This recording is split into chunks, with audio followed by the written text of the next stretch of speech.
That book. You know what time it is. Time it is. Time it is.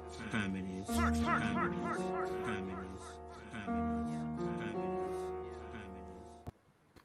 Hey guys, and welcome to Little Blackbird 91. We are talking to you guys, well, about Married at First Sight. Yes, we're talking to you guys about Married at First Sight, season 16, episode 7. It's been an interesting one. I can't lie to you.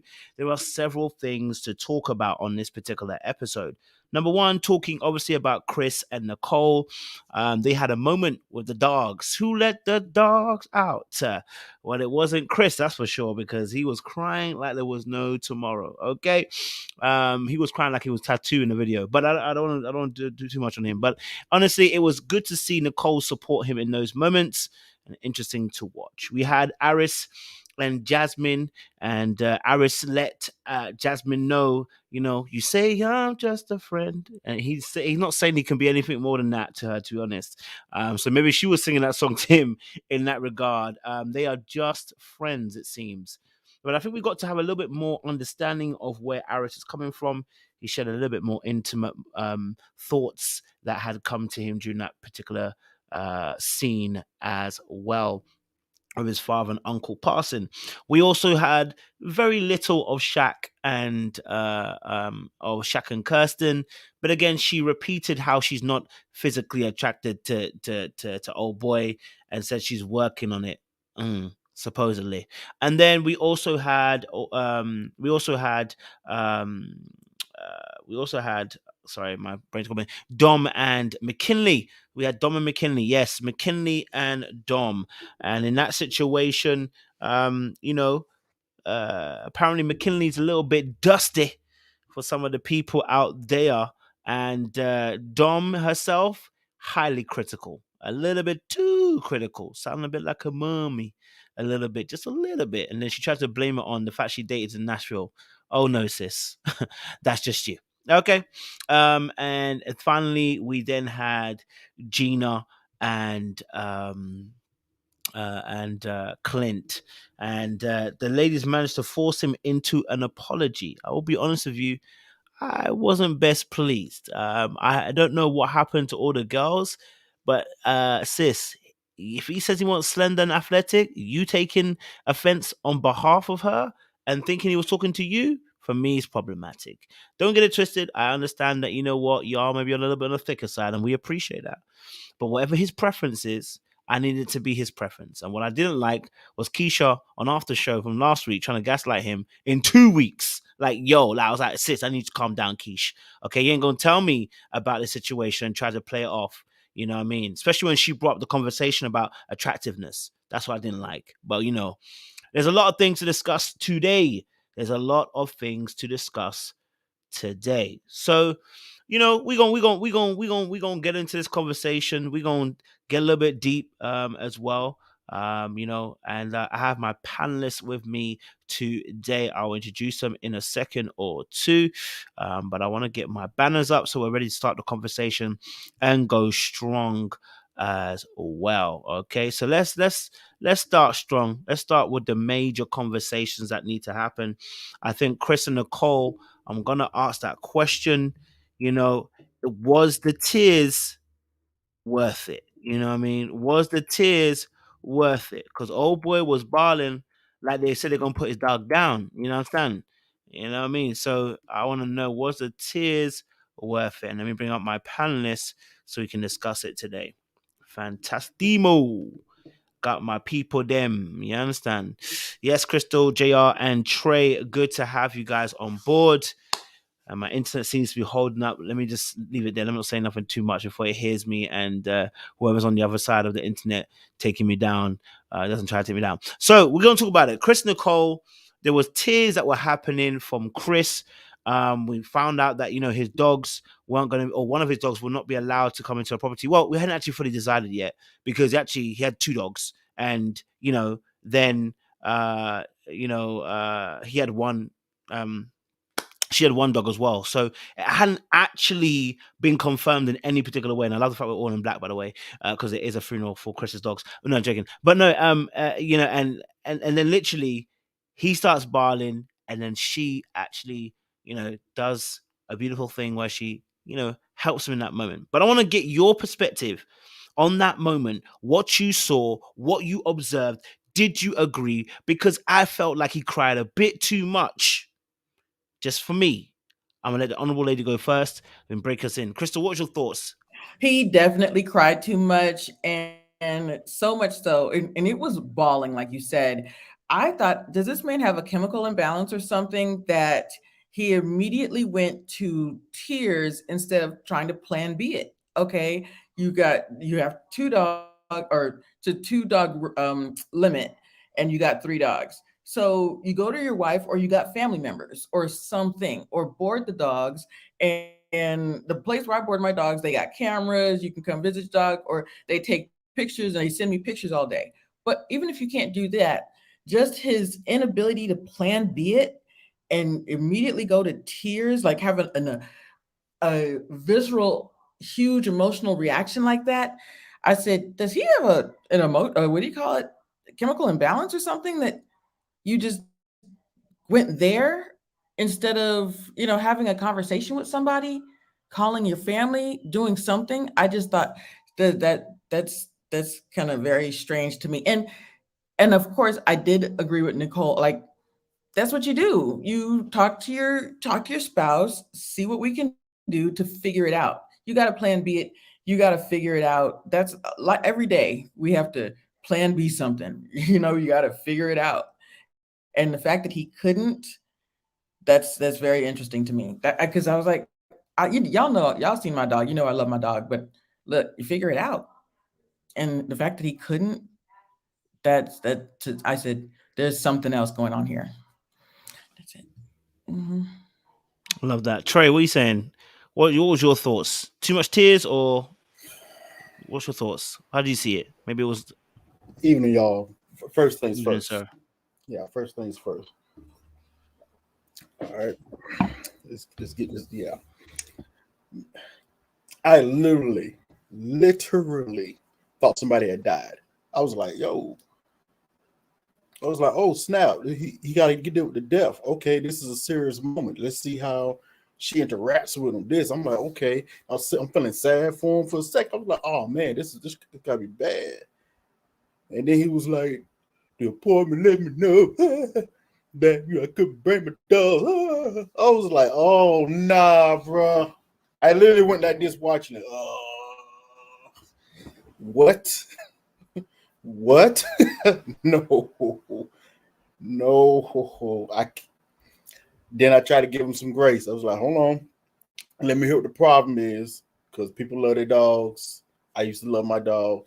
Hey, let me see what it is. Maybe it's something serious, Got to put it, like Coach would say, got to put it down or something. Like, okay, wait, okay. No, they got a 2-dog rule, and I can't bring my dogs. I was like, wait a minute. What? Is this happening? Did this for real? I thought I was being punked. I kept looking around. No, this is not happening. This ain't for real. This no, this is not happening.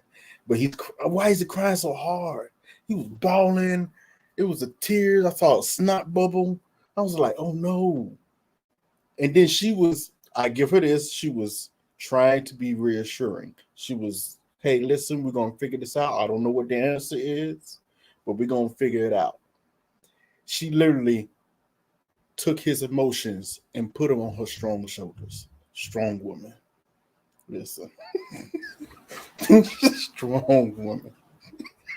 She can bear the weight. You know what I'm saying? Woo.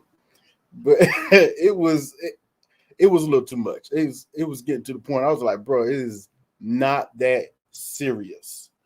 Okay? It's not that serious. You crying so much to the point that you can't even think straight and try to figure out what to do next. All right. It's a 2-dog minimum at the apartment. Cool. I think they said it on the after show or later on or something, they knew about his dogs, but he was unaware about her dog that she wanted to bring him. So I can see how that can throw a monkey wrench into the problem. But dude, stop it. Just stop it. Like, for a split second, I saw the concern. I was more or less paying attention to Nicole for a split second. I saw the concern for her face, but when it kept going on and on, I saw the look in the eye like, all right, bro. All right, bro. You can stop now. Like, you can calm down. You can stop now. And I understand that she appreciates that she wants a more sensitive man. I think she kind of needs that in her life a little bit. So I think they kind of matched them right. She needs some sensitivity because she's been dealing with some trashy mess, I can tell, and it's done bleeded into her own personality. Because she keeps warning him. We got to talk about it too. Why she keeps warning him, when we get back, you're going to see the other side of me. I'm like, it's like the third or fourth time she done it. I'm concerned. I'm a little concerned. Why you keep warning him? But yeah, she handled it well. Chris disappointed me a little bit, just a little bit. I was like, bro, there's nothing wrong with being sensitive, but at some point in time, you got to stop the madness and figure out what you're gonna do. Okay, because she, the main one, came up with the plan. Okay, this is what we're gonna do. We're gonna have, we're gonna try to switch dogs off. My dog go with my dad, blah, blah, blah, blah. I'm like, okay, that's a real easy fix that you could have suggested yourself. It was real easy, bro. And you trying to tell me you didn't have anyone that you could have called and took your dogs to, and yeah, he's way too attached to these dogs. Something, yeah, he's using his dogs as an emotional cover for what he's been through. Like, those are trauma dogs. Each dog for a certain trauma of his. Like, it's a little concerning. That's the word of the evening, concerning. I hear you, Jay. Concerning. JR. Talk to me, bro. Good evening, everyone. Hope all is well. Okay, so yeah, I, like everybody else, when I saw him sitting outside crying, I thought there was a bereavement, either a family bereavement or, possibly they'd had an argument about something and he took it personally. So you're sitting outside crying. Man, when she came to console him and he said it was about the dogs, having 2 dogs and not being allowed to move, man, I couldn't believe the amount of tears that he shed. Now that made me think straight away, okay, this guy says he's been pretty much alone for the last year or so, right? So I think he's bonded with those dogs as, like, man's best friend type situation. So he's got an over attachment to the dogs. And I will say, like, this show, Married at First Sight, seemed to have a thing for dogs, because last season we had episode with Justin and his dogs, right?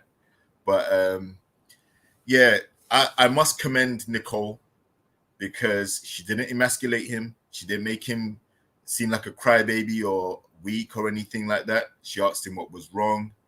He told her through all the snivels and snot-nosing that he was doing. And I don't mean to make light of it, because it's exactly what was happening. Right? It's not an exaggeration. He was out of it. He was all over the place.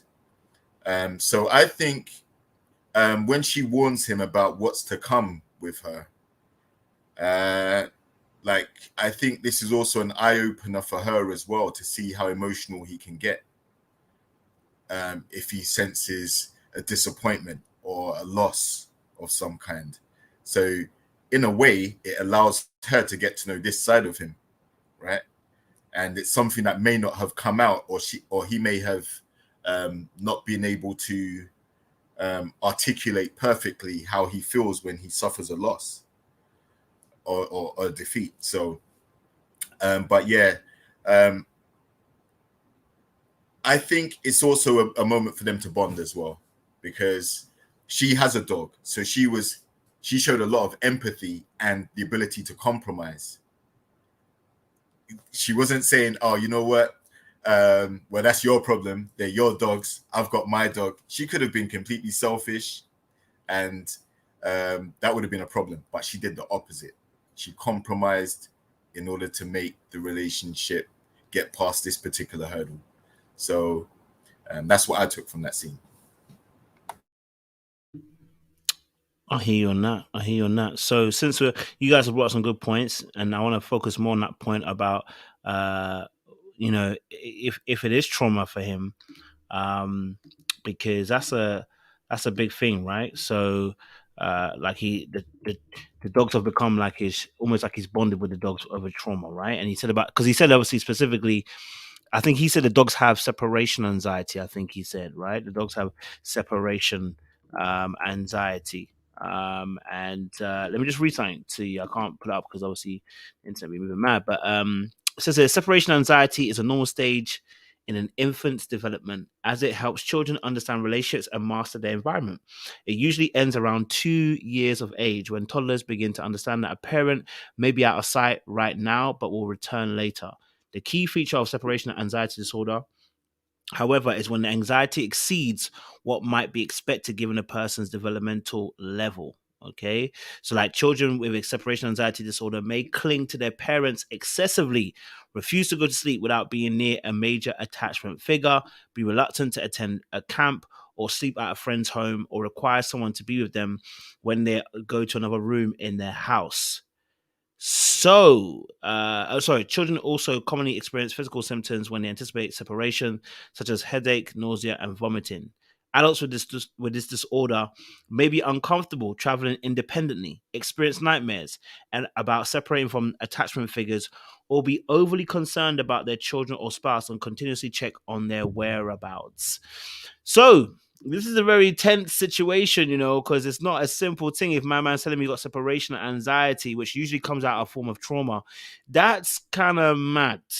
Okay, so the dog, it doesn't sound like the dogs have separation anxiety. It sounds like he has separation anxiety. You know what I mean? Go for it, Crystal. Well, that is true. Dogs can have separation anxiety. That's absolutely true, especially if they're young, the new babies. That's very true. But at the same time, I agree with you that it's him that's got more of the issue. That there was more to it than that. And my concern is, okay, we see how and Trey keeps talking about this woman's strong soldiers, which really drive me nuts. But we see how, you know, she wants a stronger guy. She has said, even at the wedding reception, I wonder if he is just too sweet for me. So like this, she understands because she has dogs, but if he keeps doing this, this is going to be a problem for her. This one time, this once, you know, excuse me, she can understand. But if this keeps happening, that's going to be a lot. And I agree with the boys. I remembered when Vinny's grandmother had a heart attack on their honeymoon, and I said, okay, that totally makes sense. And he said that she can't speak English. A lot of people can't understand what she's saying. Like, I got, you know, that's a reason to cry. But your grandmother having a, you know, but for him, he said, he had a rough time even boarding them going on the honeymoon. Like, and he was only going to be gone a week. He absolutely said that. So I think that he has got separation anxiety issues. Something that JR just said, though, do we think that he is using the dogs to compensate for his lack of a relationship, though? Like the dogs are a replacement? I wonder about that, though, because he definitely had separation. That was powerful, just tears. And I said, that's too much. That's too much. And my issue is that he didn't immediately go to a plan B or what else can we do? He just immediately had an emotional reaction. I said, that's like somebody said in the chat, clinical depression. I don't know if it's that, but I do think there's something else that he needs to talk to somebody about, because that was too much. Yeah. So, but dogs do have separation anxiety. That's why they have to bond with their mother first, especially if they're babies, and then they go to a new home. They have separation anxiety. You can't leave them alone for extended amount of time. That's when they tear your house up. So that's true, but he's got it too. That's it. Ludin, go for it. You said you wanted to add something. Go for it. Can you guys hear me? Yeah, go for it. Yes. Okay. Just want to make sure I'm clearly because I'm driving. But I want to get this off my chest. All right. So I feel like Chris is playing. Baby, it's cutting. It's cutting. It's cutting. Okay. Let me tell you It's why. cutting. Ludwig is cutting. It's cutting. Mm-hmm. How about now? Can you guys hear me? Okay, fantastic. Better. Is that better? Yep. Okay. All right.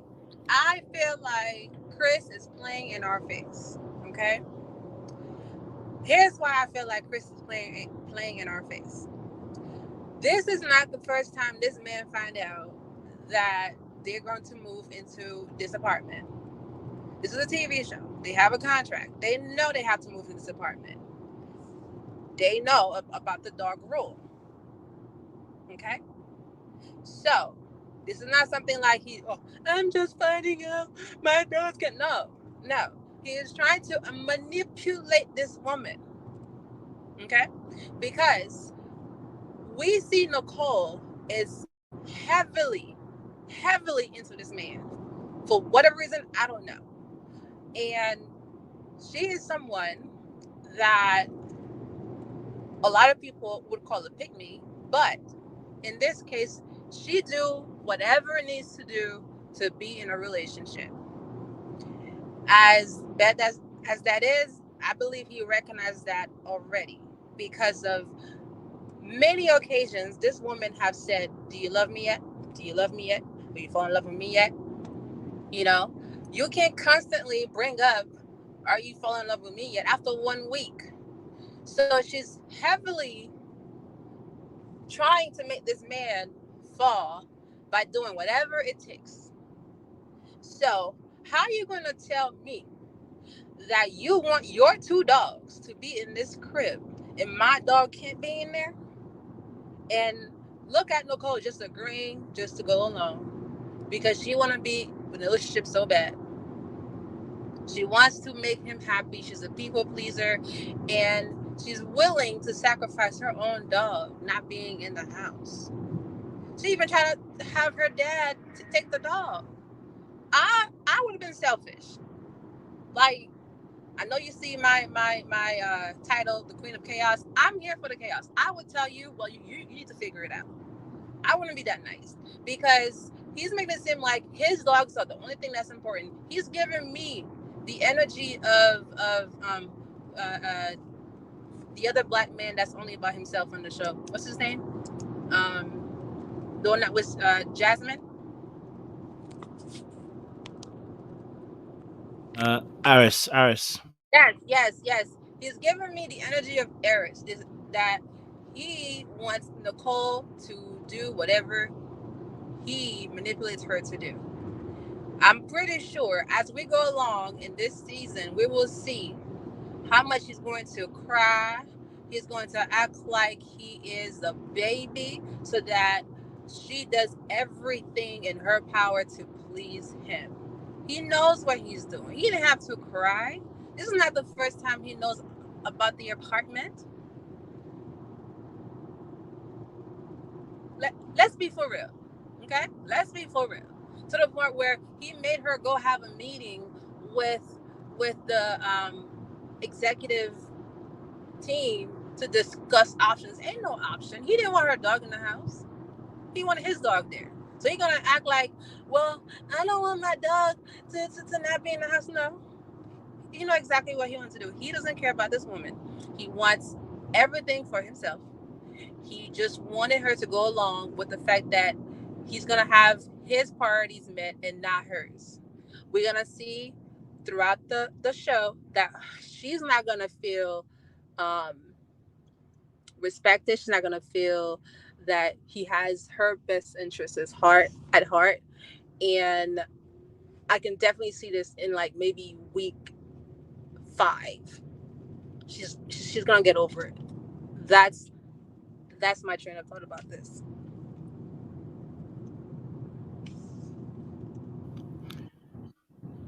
Boys. Thank you, Ludwig. Boys. What are you saying? JR, what you saying? Oh, Trey's open his mic, so Trey, go for it. That was a hot take. Yeah, had to turn on my fan. I was like, oh, what's going on? Okay, what happened? But it was like, you know what? I think I could see the merit. I can see some of the merit in it. I think it might be a little bit of a jump, but I do see the merit for it. Because at first it was interesting, like to Lubin's point, it was interesting how, okay, first off, he didn't have no solution. He just wanted to cry about it. And then the only solution that he quickly agreed to was her dog leaving. I did find that a little strange. Like, okay, you just okay. As long as dogs are there, you okay with her dog just leaving and being separated from her pet. You know, I thought that was a little weird when he was just okay with it. I was like, okay. All right. But I said I was just gonna wait and see what happens.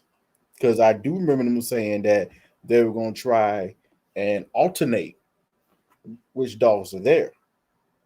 You know, so like I said, it has merit, but may have jumped the gun just a little bit. But we'll see. We'll see. JR?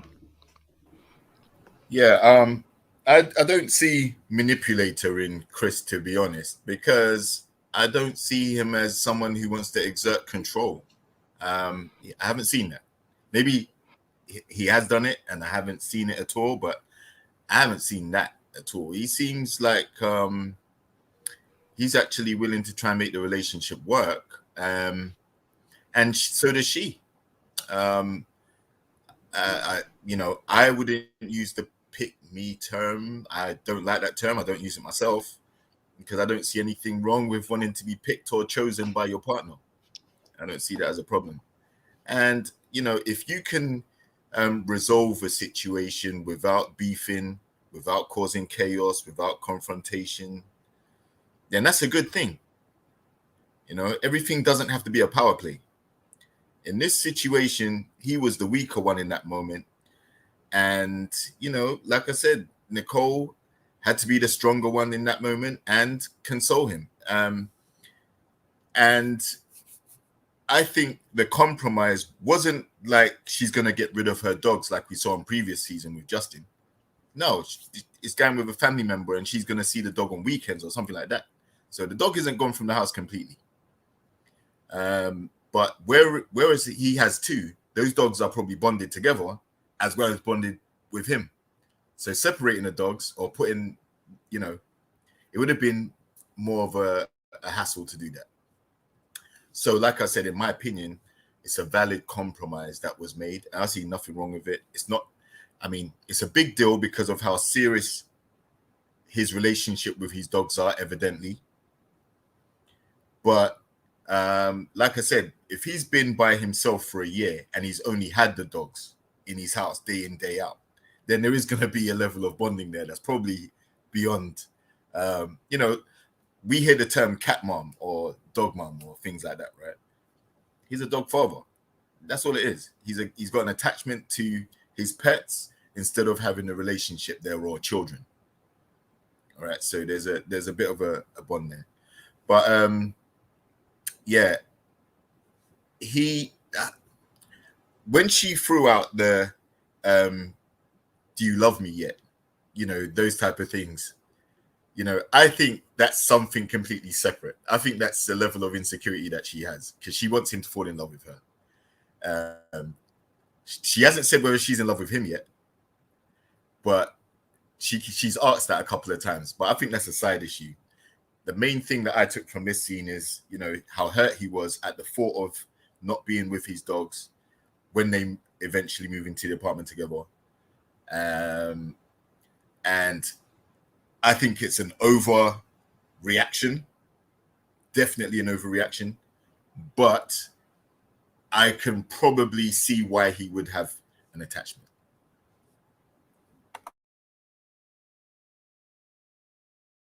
Welcome, Sean, to the conversation. We're talking about Chris and Nicole. You know, what's your thoughts? What's going on, everybody? Yeah, I heard Ludwin's Queen of Chaos take on it, and it was definitely giving chaos. Giving chaos and giving a reach. Oh, she stepped into the light. She stepped into the light. So I can definitely say there's some manipulation in the tears, for sure. I think that for him to be so hysterical, just shows that he does not have emotional control, and he doesn't know how to handle stress very well. I kind of put my little comment in there. Funny enough, I was walking my dog whilst the live was going on, and I couldn't join earlier. But a little story. When I first got her, she's now 6, but when I first got her as a puppy, when we had her as a family, she had separation anxiety, and it was very, very bad. She would be destructive. She would cry whenever we would leave the house. And, it was really, really bad. We even had a neighbor who was across the street from us that said within the first 6 months, she would sometimes hear our dog cry. And what you have to do with dogs like that, it's a series of training. There's things that you do to discourage the behavior. You give them things to occupy themselves. I say all that to say you have to train the dog. And the biggest part of dog training is training the owner. So I do think that, some of the commentary that we said about Chris, yeah, he likely suffers from separation anxiety also. And I think he has an anxious attachment style, if I had to kind of, look at it from what I see. And he does, bond with his dogs in a way that he probably needs to look at more healthier alternatives, because you can get very attached to them. They do become like family members, but you also have to learn how to exist outside of the world of your dogs, and not be so depending on them that you break down.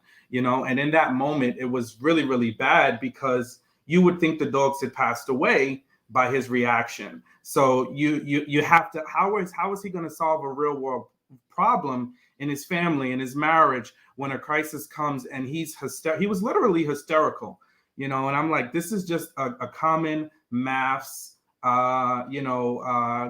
sight that we see. We see the man that is emotionally unstable and can't, hold himself together. And, it's unfortunate, but I think Nicole's going to eventually grow tired of being the protector and provider, because she has to swoop in and save the day.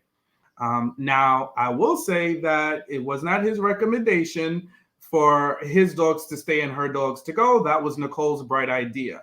However, he didn't, offer a compromise, which is what he should have done. He should have said, no, we can figure out some kind of way. But that just shows me, again, another level of his lack of, being able to be logical in tough times, is because he couldn't even stop the hysterics. He was so hysterical because he couldn't figure out an option. So he broke down and lost it. Right. And eventually that's going to wear thin on anybody, when your go-to is to just get hysterical and lose it over a situation like this. And this wasn't even indefinite, right? This was for a short period of time. This is what happened. And we can figure out some type of solution. And I'll land my plane here. I think, like, I blame Mafs too, because at the end of the day, you knew he had 2 dogs. He came into it in the process, and the restrictions on the housing space that they put all the people in. So this woman has a dog, unless she lied on her questionnaire, which I doubt was the case, and you paired him with 2 dogs. There's only 5 couples. It's not like they got 20 couples and they got lost track. You know what I mean? Don't put him together with somebody that has a dog, because dog people are going to want to bring their dogs along. Or get an exception, or figure out something for him ahead of time. But I think some of this is just created to see how people react in stressful situations. And then you just see he fell apart. So that's my thought. Good points there, bro. Definitely hear what you guys are saying. You lot coming with some really good points today, and breaking down some real stuff here about Chris and Nicole. You know, I do think, you know, as well that I mean, we can talk about it as well, that the crying led to no solution. Just wanted to just point that out. The crying led to not one solution, and when one was provided, he sobered up like a kid. That, you know, like a kid. No, it was like a kid. Like, he literally sobered up like a kid. It's like, you know what, you can get the toy now. And he's like, okay, you know, thank God. You know, I'm not saying it's manipulative per se. I'm just saying it's juvenile. And maybe that's probably a bad word to kind of say to describe the behavior. It's just really young, emotionally immature behavior. And again, I'm not trying to bash him. I'm really just kind of putting into perspective that during the crisis moment, he actually ducked away from the crisis. By crying and spending that time crying, he ducked away from the crisis. I'm just going to say this for the men personally. Me personally, this is my personal thought, right? Like, crying isn't an issue per se, right? So I think what he could have done was find his little corner, you cry your cry, and you come out and you say, you know what? I need to figure this shit out. Yeah, that's what I needed to see happen. Yeah, the crying that needed to happen was in your corner, in your little bedroom. You cry a little cry, or you go for a little walk and you cry a little cry. You suck it up. You come back in the house. And you're like, listen, we've got a problem. We need to figure it out. They say we can only have 2 dogs. It's a rich big town, but the house is not big enough for 3. So we need to find a way to sort this out, right? Then we can have a discussion. If you haven't got a solution, that's fine. Have a discussion. Maybe she comes up with a good idea about, you know, going to her dad's or whatever. It might not go to the dad or whatever, and y'all start brainstorming. But to see him break down like that and offer no solution, bruh, I was not impressed. And I'm not impressed because it gives me an indication that potentially, is this how you're going to handle difficult situations that you can't handle in future? Because 3 dogs is hardly the hardest situation. There are going to be other situations coming up. But again, if he finds the right partner, she may be able to handle this. But I'm going to say this, you know, I think we've all said it correctly.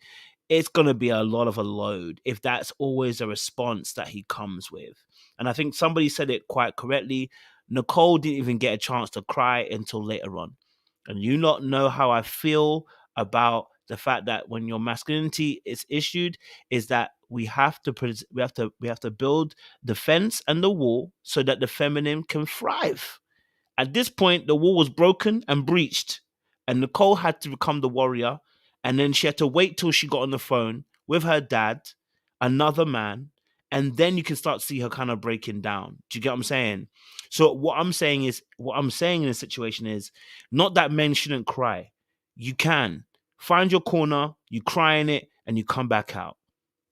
There are some things when you cry over it, it don't look good. I'm just going to be honest with you.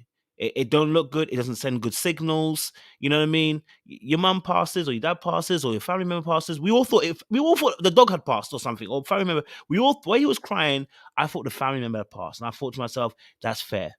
We understand. Okay, it's deep, it's emotional, it's real. But your dogs haven't even passed. They're not going to get put down.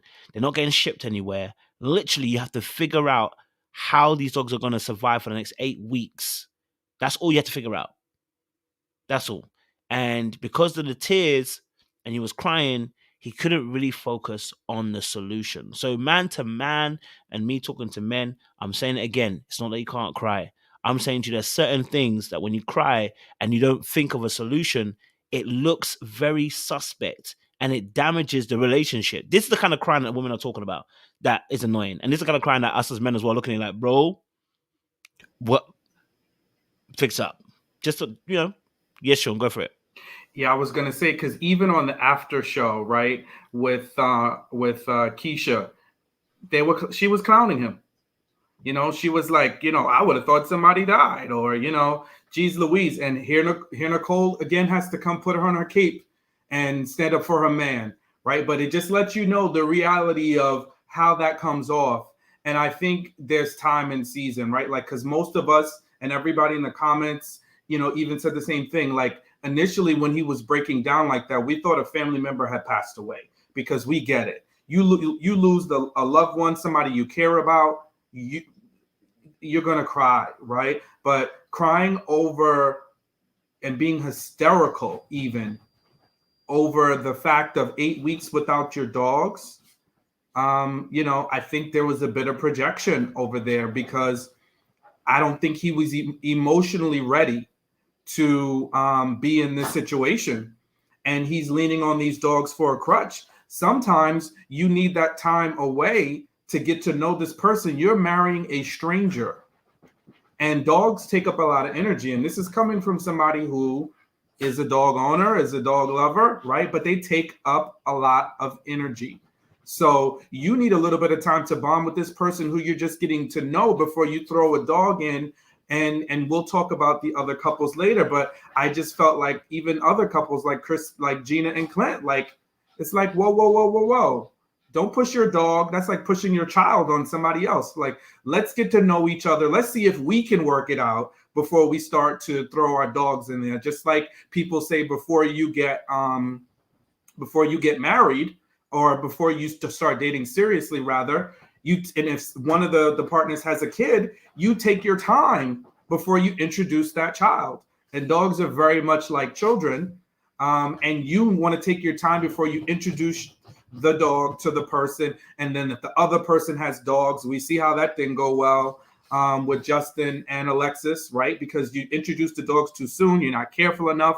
The dogs can fight or not get along, right? Depending on those personalities. So all these things need to be parsed out. So he should not have just thought like, oh, as soon as we move in the house, my dogs are going to be with us for the whole 8 weeks. No, you probably should wait till week 7 or 8 before you start introducing those dogs, because that gives you and her a time to connect. You okay, bro?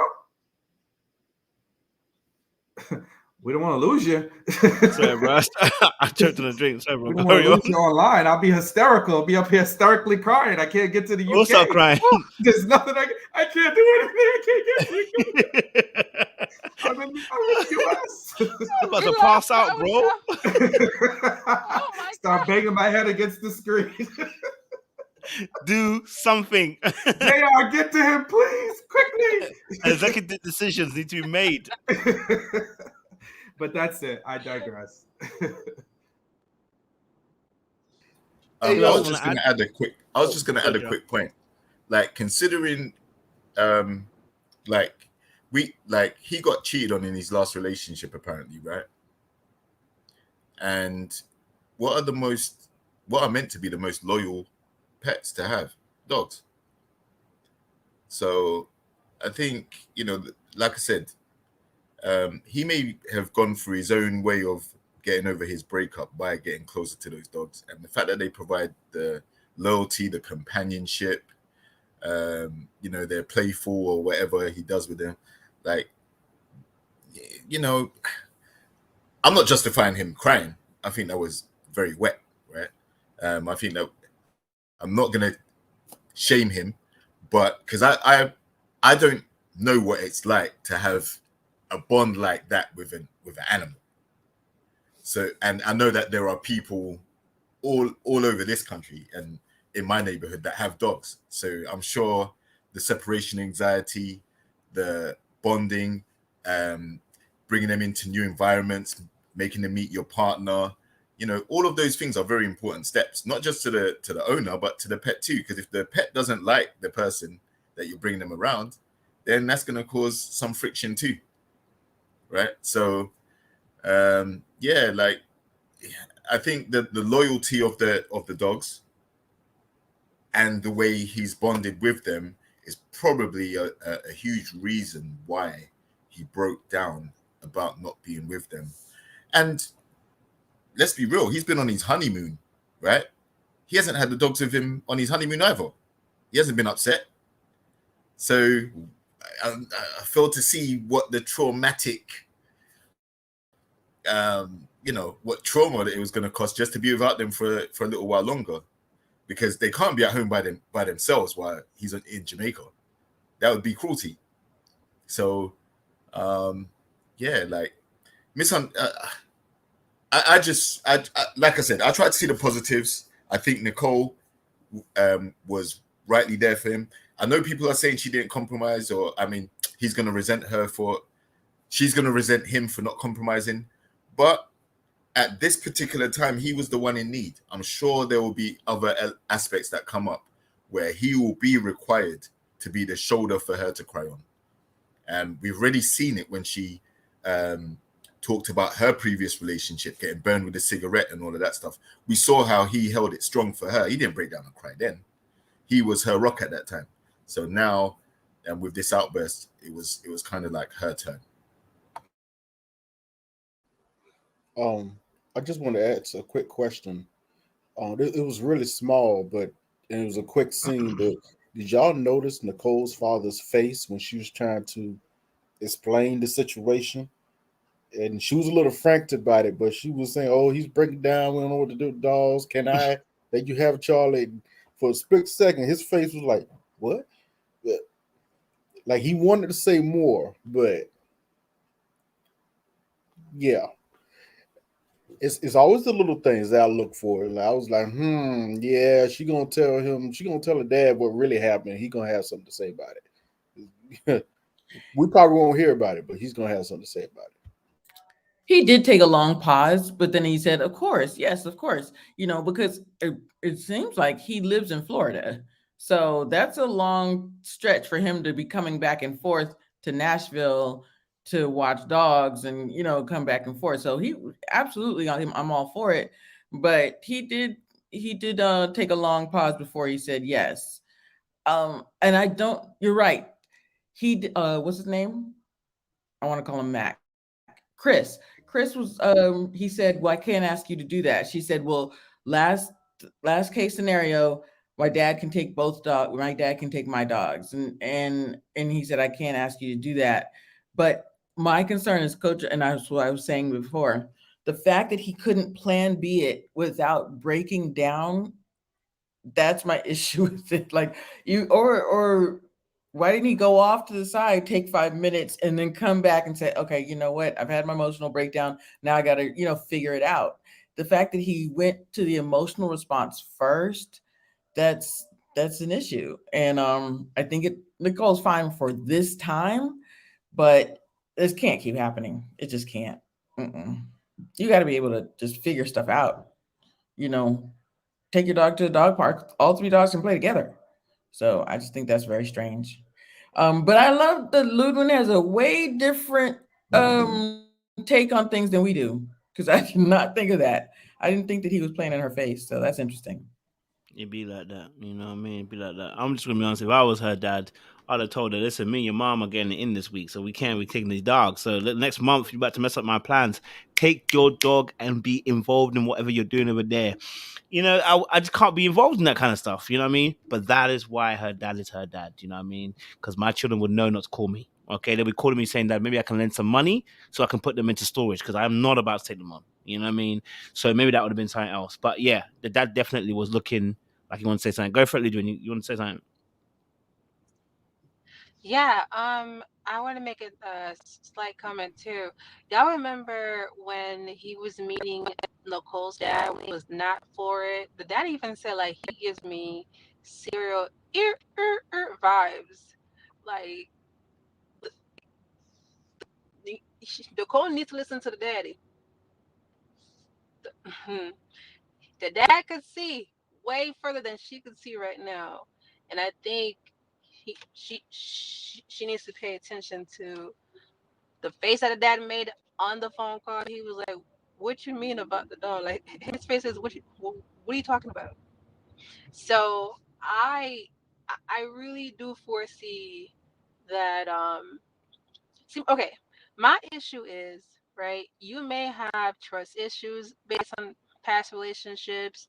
You may been mistreated, but for her to tell him that somebody, burned cigarettes on you, it really showed to that man that you really have a lot of lack of self-esteem. And a good man can use that, to heal you. And a terrible man can also use that to manipulate you, because they could see like you have no boundaries. And as much as I want you guys to tell me this is a crybaby. JR made a point that he was without the dogs for a whole week. He was fine the whole week. Where was the tear the first day? You know what I'm saying? Where was the, oh my God, I miss my dog all week long? He didn't do none of that. All of a sudden, you want to cry for like 2 whole hours about the dogs? Because you want to make her feel bad. You want to use her emotional state because you know that she's gonna feel bad about it, and to the point where like you didn't even rebuttal when she said, "Okay, well my dog can be with my daddy for 2 months." You didn't care. That's why I feel like it's manipulation. It's gonna slowly creep on there. That's my point of view. Serial vibes. Now, Ludwin, you are the official Mm-hmm. clip jumper tonight. The father did not say that Chris was giving serial KILLER vibes. He said, I don't know you. For all we know, you could be a serial fill in the blanks, right? So, yeah, he was just saying, we don't know you. I don't know anything about you. I don't know anything to trust you just because you seem like you could be a nice guy. But again, listen, we've seen a lot of characters show up on Married at First Sight. We've seen people that on the surface didn't look manipulative. So I'm not going to, you know, fight that point too much. But yeah, the he could be manipulative. I think you might be onto you very well might be onto something with the manipulation and using the tears as a way of manipulation because he has no control over his emotions. So, you know, because some men who do that, they look for a woman to swoop in like their mama and fix their issues because that's what their mom did for them, right? So I don't know if that's his relationship with his mom or not, or if he's so, you know, damaged from his previous relationships that that's how he acts out, or at the mere sign of you know, stress or distress, he, you know, loses it and then kind of like falls into that like go-to mode. So it could be some manipulation in there. You might just be onto something.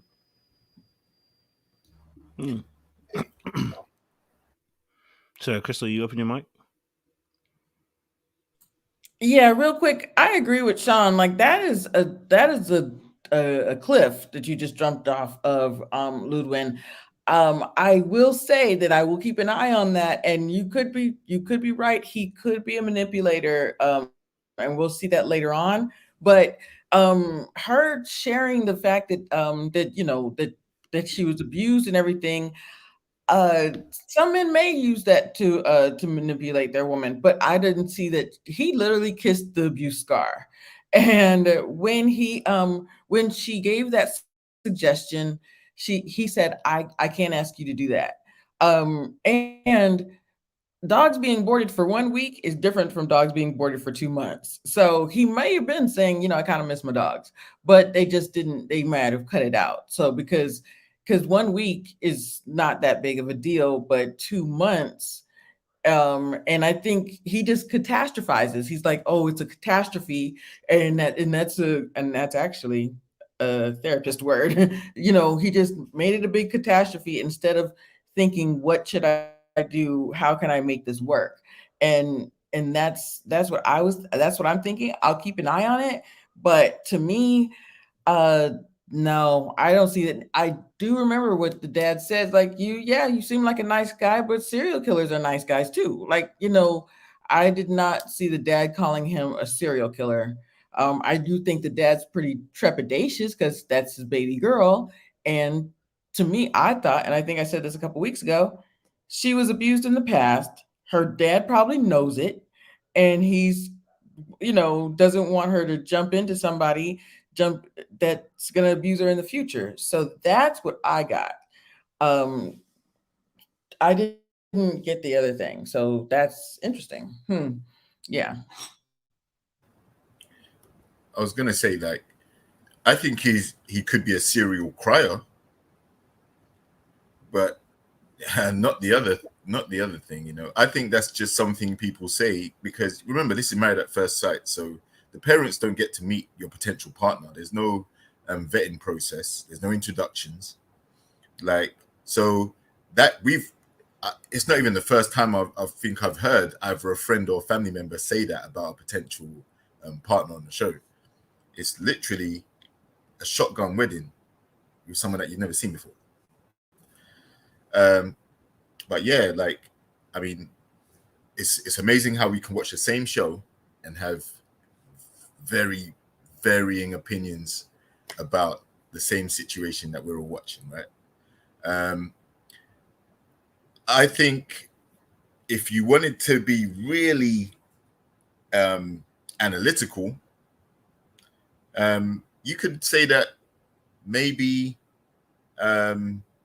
knowing how soft he is and knowing how strong she is in these moments, you know, he could also be the victim of manipulation at some point if she plays on the weakness that he has, right? He's definitely got an attachment to the dogs, and he comes across as quite an emotional and sensitive guy. So, you know, could it be flipped around? I'm not saying it is, but we could argue that it might be in the future, right? Because she seems like she acknowledges how strong her personality is, and she's got the gift of gab when she needs to have it. He seems like he could be very conflict avoidant, and I hope that when they do get into these tougher times ahead, if there are any, he doesn't just start crying as his go-to. But again, that's down to him to develop the strength within himself to hold back those tears and not be so emotional, but communicate effectively. And, you know, he's had the time, unlike Arris and Clint, who, you know, they had more recent encounters. Chris has been out for a year. Has he taken that time to heal, though? I would say, based on what we're seeing, not enough.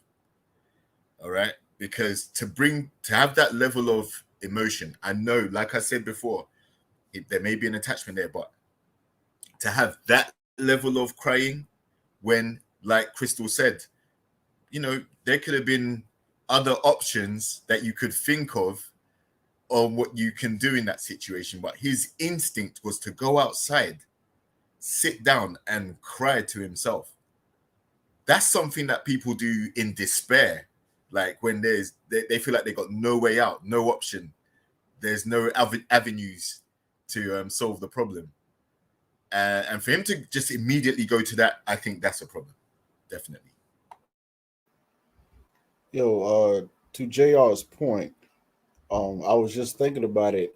Both of these people have been in traumatic experiences in their past. Yet, this may be a jump a little bit, but yet, so far from what we've seen, it seems like Nicole has been in a better position and able to handle certain situations, and especially this process of being married at first sight. Chris, so far, I was going to ask a question: Does he even seem like he's really ready for something like this? Because the more and more we see of him, he presents like he is, but the more and more we see, it's like, oh, bro, you got some emotional instability going on with you. Like, what's going on? And then I saw somebody wrote this in the chat, and it brought something in my head. Men do have this connotation about crying in front of women. You know, it's kind of a rule: don't do it, because in most cases, well, just be honest, most women can't handle it. That's why, you know, we say you want sensitivity for us, but let's be honest, yeah, most of the time you can't handle it. But I thought it was interesting, the whole crying thing, right? I thought it was very interesting. Chris was outside. The camera was purposely far away and at an angle, like it was kind of caught him crying. Nicole then came from somewhere else. She wasn't even, seemed like she wasn't even in the room. She came from somewhere else outside, looked around. I saw her look at the camera or look at someone near her, probably one of the producers, was telling her, hey, you need to go outside. Something's wrong with Chris. So that tells me he was trying to at least think it out by himself first. I'm gonna give him that grace. He was trying to go off by himself, cry it out, handle it, whatever he got to do. Got caught crying by one of the cameras or whatever, and then told her, and then she just popped out of nowhere. Oh, baby, what's wrong? And you saw he immediately went right here because he knew he was being watched in. He tried to cover his face. I just thought that was real interesting. I don't think he was expecting her to find him crying. He was trying to go cry by himself. Just a little interesting, how they do things here. You're probably right. He probably was, probably was trying to cry by himself. Maybe that was his corner, but it was a very open corner. It was right on the balcony. I mean, shoot, like I said, go for a walk. Just for anybody out there as well, we're not saying, listen, that that you can't cry in front of your girl at all. What we're saying is choose your moments wisely. Number two, if you cry when there's a solution that is needed, that this is not it. You know what I mean? If it's something that is, and I don't want to say it's trivial, but it is as trivial because no one's passed. He cried like someone like JR said, it was despair. And I think that's what makes it very difficult. Do you know what I'm saying? And then your crying led you to a point where even your girl gets involved and she then solves the issue. And we're saying that if this is a trend, we're going to have problems. So this is one-off, you know what I mean? It's a problem in itself. It's a one-off situation, but I'm going to say this, maybe I'm full of the toxicity, but you have to pick your battles, okay, when you cry, okay, all right? And if you're going to cry and you are a bit of a crier, you go and cry in your closet, you know what I mean? Listen, me personally, I already told you, listen, when I watch movies, I feel a little tear in my eye, okay? When I watch a movie, I get emotional. That's me, you know what I mean? But to cry over something like this where it needs a solution is the issue. The thing needed a solution. Like your kids are coming to you telling me you ain't got no food and you're there crying.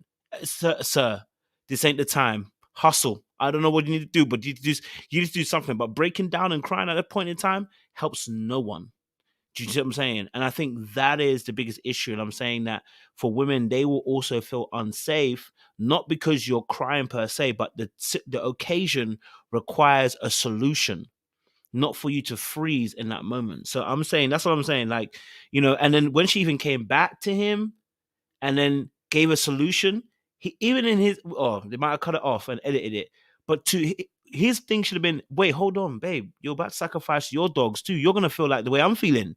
You know what I mean? I don't need to feel that way. We have to think of another solution. I appreciate you have that solution. We need to think of another solution because you not having your dogs for 8 weeks will make you feel the way I'm about to feel. No. I don't want that either. Let's think of another solution. Nah, he sobered up. He did the two-handed eye thing. And then that was concerning for me. That's what I'm saying. That's what I'm saying. Sean, you're the last one on this one. Go for it. Yeah, I was going to say two things real quick. One, every season we have had these conversations about calling out the men that are crying. One, we give context. And two, we're always right about the dudes not being fit for the relationship, right? When we was talking about how Zach was weeping and wailing about how he wanted to get married and he was the last brother in his family to get married and now he's getting married and he's so excited. He never even met Michaela. We said, this is a problem and his mama is too overbearing. A problem, right? So not effective in the relationship. It didn't work out. It was a mess. Weeping Willow, Justin, last season, we called them out for the tears. It was a mess.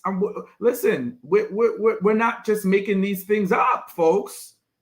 It ain't gonna work. And meanwhile, last episode, he's talking about he's concerned about, if they have sex, is it gonna be good because he wants it to be good? No confidence, bro.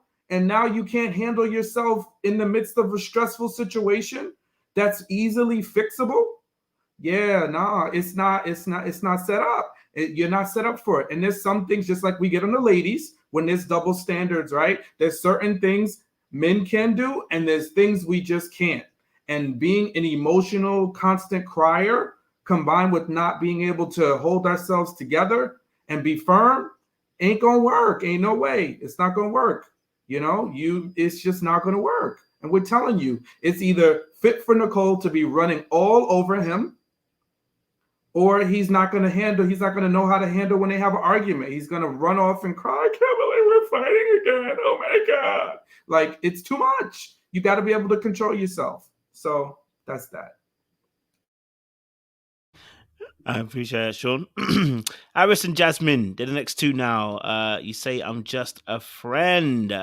Want to get you guys' perspective because they had different number scores for their thing. It wasn't too dissimilar. And then obviously, you know, they went into each other's houses, and then when they moved in, it didn't feel. I mean, we've been seeing some signs. I want to put this here. We've been seeing some signs of, I would call it over assertiveness from our brother Arris. Okay, all right. The whole grape thing we saw a couple episodes back. The whole grape. And wait, let me just say this as well because I have a little bone to pick with him. How the heck did he recognize that old boy Clint shouldn't have been saying what he said when you were out here telling your boys that you want to dog your wife out on national television? But you know when Clint shouldn't be saying what he's saying. I said, nah, sir, you're a whole fool for that. But we saw obviously Arris and Jasmine kind of moving in, and we saw obviously him wanting the left side of everything. That was one thing. And then obviously as well, you know, I don't know if anyone noticed, and this is my observation, when he was talking to her, just when he asked her a question about how she felt in the kitchen because she had made some tacos. And as he asked her the question, right, he starts chewing on his food and dancing. And as she's answering it and finishes it, he's still dancing and then says, oh, my bad. You know, I was just eating. And he made it into a joke. And I was like, I'm seeing a lot of things like this from Arris, which is showing some immaturity when it comes to things like this. You know, we've got the sexual jokes, the sexual comments you keep making. We've got this grape situation that you had. You know, we now have this situation where, you know, I'm kind of totting it up. It's just one too many incidents of Arris. I'm a little bit concerned, but I wanted to get your guys' perspective on Jasmine and Arris as well. But before anyone goes, guys in the audience, there's 400 of you guys in here watching this. I need the likes to go up. So if you're in here already, use your great finger. That sounds wrong, but just like the live, okay? Because I don't know where I was going. Like the live, guys. Like the live. I was taking a spray of Arris in there for a second. All right, listen. So Jasmine and Arris, over assertiveness or nah? What's you guys' thoughts as well on that? What was you guys' kind of thoughts? Who wants to take the baton first for the run? Oh, Sean, your eyebrows moved. Go for it. He lifted his eyebrows, so sorry. That was saying just choose somebody, but you chose me, so there we go. Yeah, I'm kind of over this dude. Like, he just really aggravates me to no avail. You know, and again, it goes back to kind of similar to what we were saying last week when we talked about this. I don't have a problem that he's not attracted to Jasmine, and I think he's well within his rights to not be.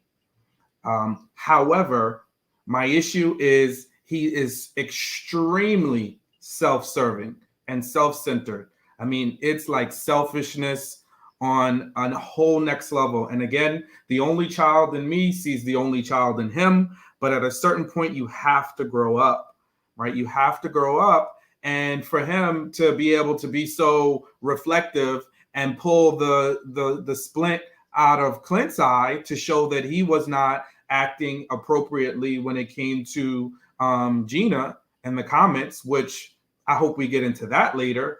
But for him to be able to point those wise words out, why can't you see some of the things that you're doing? Do you think just because you're not outwardly, you know, being rude per se, that your behavior is any better? Because it's not. I think he is very rude, very self-serving. It's me, me, me, me, me, me, me. You know, take your shoes off in the house. Again, Kojo, we know how Atlanta and the Airbnb was.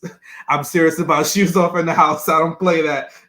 So yes, I do understand that, but it's like one thing on top of, I'm going to sleep on this side of the bed and I'm going to do this and I'm going to do that and I'm going to do this. It just becomes at a certain point, you have to leave room for the other person to coexist. You have to leave room for the other person to coexist. And every time it's always about what she can do for him.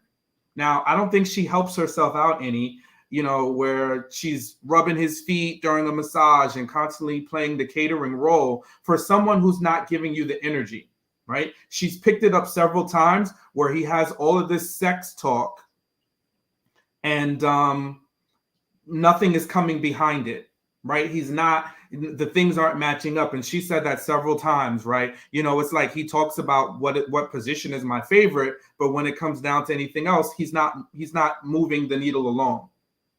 So I just feel like ultimately he's playing a game, or either he's just very immature and selfish. It's one of the two, or a combination of all of them. And that part is where I think is really problematic. I don't think he is ready to be in a relationship, definitely not ready to be married, because the mere sacrifices that it takes, he's not willing to walk down that road. And then he kind of covertly plays along because he's like, well, my attraction is a 4 or 5, but then I think she's at a 7 or 8 or whatever. He definitely feels like he's got one over her. And that's also not good, because it's just like we say, don't be with us. If you feel like we're medium ugly, don't be with me, right? It's the same thing. There is a major imbalance, and that gives the person the upper hand and the ability to play to that leverage that they feel like they have, or that they actually might have, right? So her walking around calling him, all right, husband, the matching t-shirts, hubby, wifey, just take it easy, take a step back. This guy, he doesn't really like you at all. So just fall back, please, please. Fair points. I'm hearing you, Sean. Fall back. Who wants to go next? Oni, since you're new to the panel, go for it. We're talking about, obviously, Arris and Jasmine. I think we have two people in this relationship. One person wants to be there for right intentions, the other one just not for right intentions right now. I think with Arris, I think the after party kind of gave me a lot more details into like what he's trying to do. It's like he says, I'm not sure he's saying the right thing. He just wants to be there just to be there. I understand Jasmine, that her issue last week was she doesn't want to fall for someone who's not going to be emotionally there for her, and Arris is just not emotionally there. It's like he's looking at a ghost sometimes. He's not even saying anything, but it's just like his eyes don't tell me that his spirit is not in the right place. I know he says he wants to be married, but it's most people who say they want to be married, they don't know exactly how not who they are. And this is someone who's never been in any type of emotional relationship longer than a week. Everything's sexual with this guy. Doesn't know how to have an emotional conversation. And Jasmine's giving this guy the benefit of the doubt. And it's just like, at some point, you're going to have to either man up and say, hey, you know what? I want to be in a relationship with this person, versus give me every other excuse why not to be there. I think this falls into his emotional maturity when it comes to relationships at this particular point. And if I'm not sure if what I'm hearing on the after party is true, which it probably is, it's just like at some point, we can't blame Jasmine for Arris's emotional inability at this point. It's like he shouldn't be there this season. There's a lot of people who shouldn't be in this process. It amazes me that if this is a huge process that they're putting all this effort in choosing candidates, this guy's one of the top 5 people in Nashville for this season. Like, this doesn't make any sense. Like what about this guy makes me think that he actually thought about he was going to be married, he wanted to be married 2 weeks prior to coming on this show. It's literally that bad. Thank you, and I appreciate it. Yeah, go for it, Crystal. I literally said while they were walking through that house, why did he sign up for this? Why did he sign up for this? But I'm going to start with this rating, this scoring thing that they did. She's like, oh, 7, 7.5, 8. And then he says, yeah, I'll say about a 7. Boy, you told the boys 4 or a 5. Don't do that to her. Just say you don't want to say, or don't tell her a 7 when you're you know it's a 4 or a 5, right? And now I don't, put her on Front Street and, and be rude, but don't do that. Don't do that if you're not feeling it. And I put on here, I didn't sign up for friend vibes. So she got a little sassy attitude in the ITM. I didn't sign up for friend vibes, but then she gets all quiet when they're alone. And he goes to work out, and then when he comes back from working out, she had his food ready. And like Sean said, she is not helping herself. Girl, stop doing he knows that he can get all of these things out of you. He's just going along to get along, right? But I guess there was an argument on, now I remember the after party. Onu helped me remember the after party. They were going through each other's phones and like friending each other and seeing who friends they have in common. And one of them was a girl, and he said, well, how do you know her? And she's your friend. I slept with her 2 weeks ago before the day before I knew that I got picked. And she got real quiet, and that's it. She does this thing where she gets real quiet, but she's not speaking up for herself.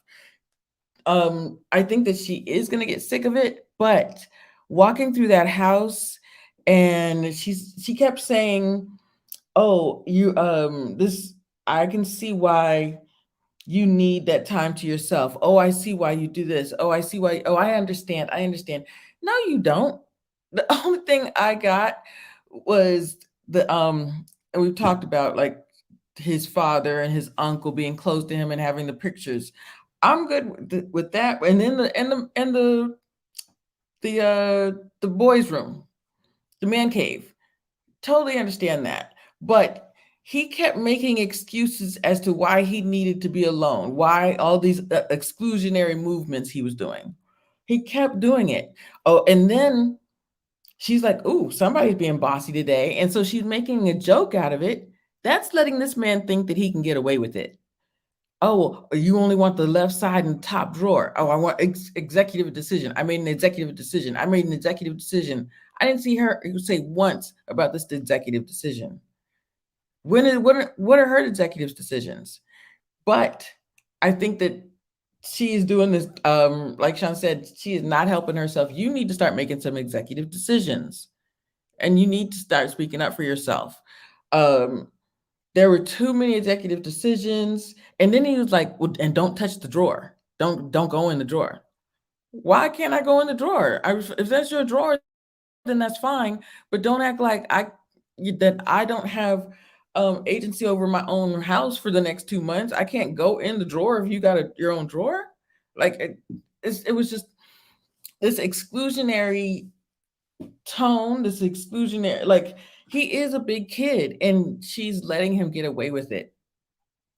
And he's going to go ahead and get away with it if she lets him. She didn't sign up for friend vibes. You need to say that. And then that part at the end, he asked her a question, and I'm sure the producers prompt each couple to ask that question because each couple asked the same question in their own way. They're eating, she's answering the question, which is such what does she have, this even tone? Well, I guess we're doing good. I guess, there were some bumps in the road, and he's sitting there dancing and not paying attention to her. Girl, this is how he's been acting this whole time. Last week I said that she's gonna figure it out. Now I don't know. I feel like it might be too late. She might sleep with him before she figures it out, or I don't know. But this guy, he's an asshole to me. But that's it. I'm sorry, Sean.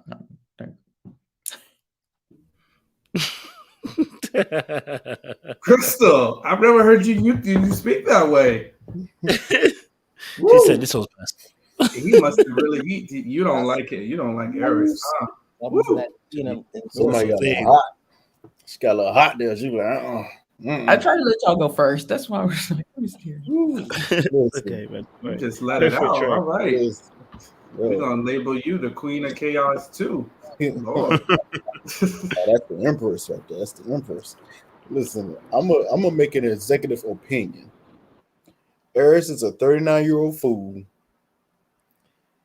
Jasmine is about to pop off in a little bit because she comes off as the type of woman she doesn't like to be made a fool of.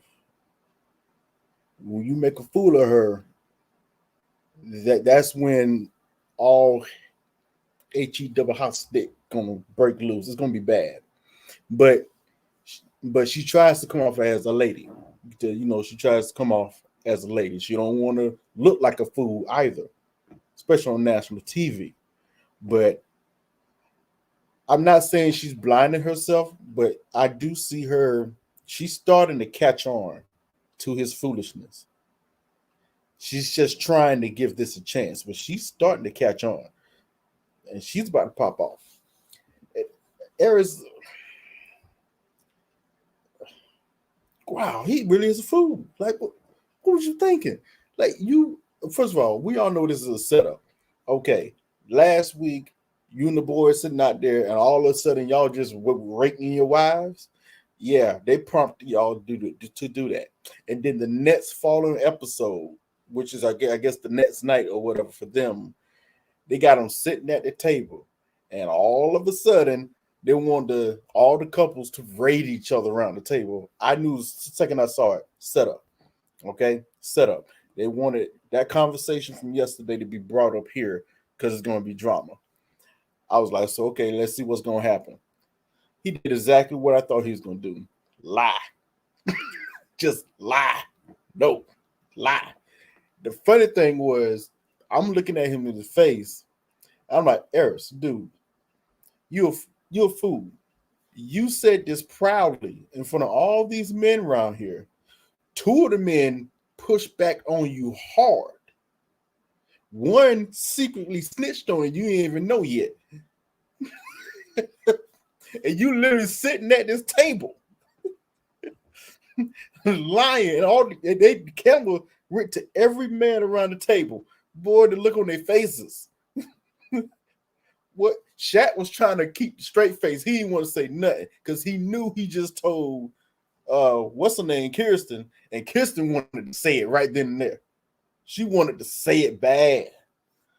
I'm like, and Arris just looking off in it. Yeah, she, I think it's 7. We all right. Was not reading the room.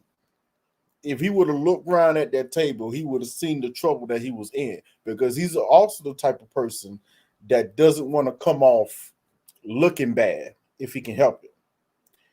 But he's trying to do it to such an extent that he's going to look bad regardless. No matter what he does, he's just going to look bad because he's a fool. Just fool. He never grew up. Only child syndrome. Sean said he know about it, but obviously Sean grew up. He learned how to work with others. Saw some pitfalls. He's still work in progress. We growing out here. It's okay. He ain't learned nothing yet. Listen, that I do get it. Where it somebody wrote, it's weird. It is weird having a man cave in your house when you're the only one that lived there. Yeah, I got a whole man cave in the house. I'm like, wait. I'm thinking, well, maybe he got roommates or something. Like, nah, don't look. Wait, then why you gotta? But he covered it up like, this way me and the fellas come. We watch the games. It's the game. Just say it's a game room, boy. It's the game room. That's all you had to say. No, he specifically said, this is my personal space. It's the man cave. You're the only woman that I'm allowing here. I'm like, bro, what is going on with you? This is stupid.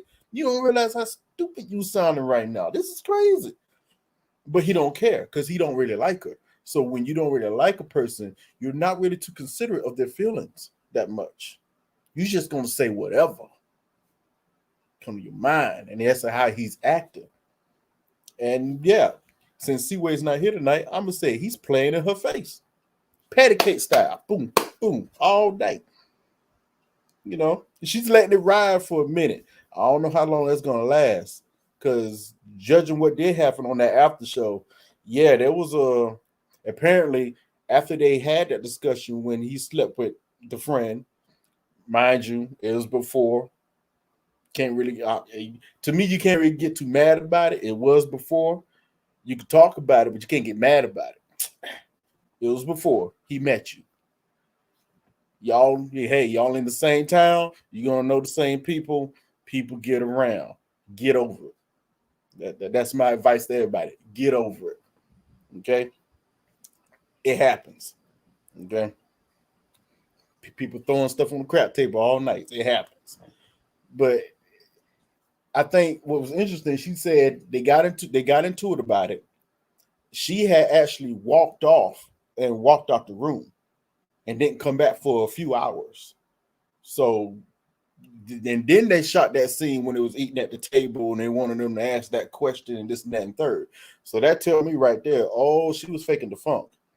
She's just trying to work through this process, see what it do. But she already feeling some type of way. She just don't know exactly how she want to feel about it. Because she ain't no fool. I mean, it was before her. But put that on top of everything that's going on.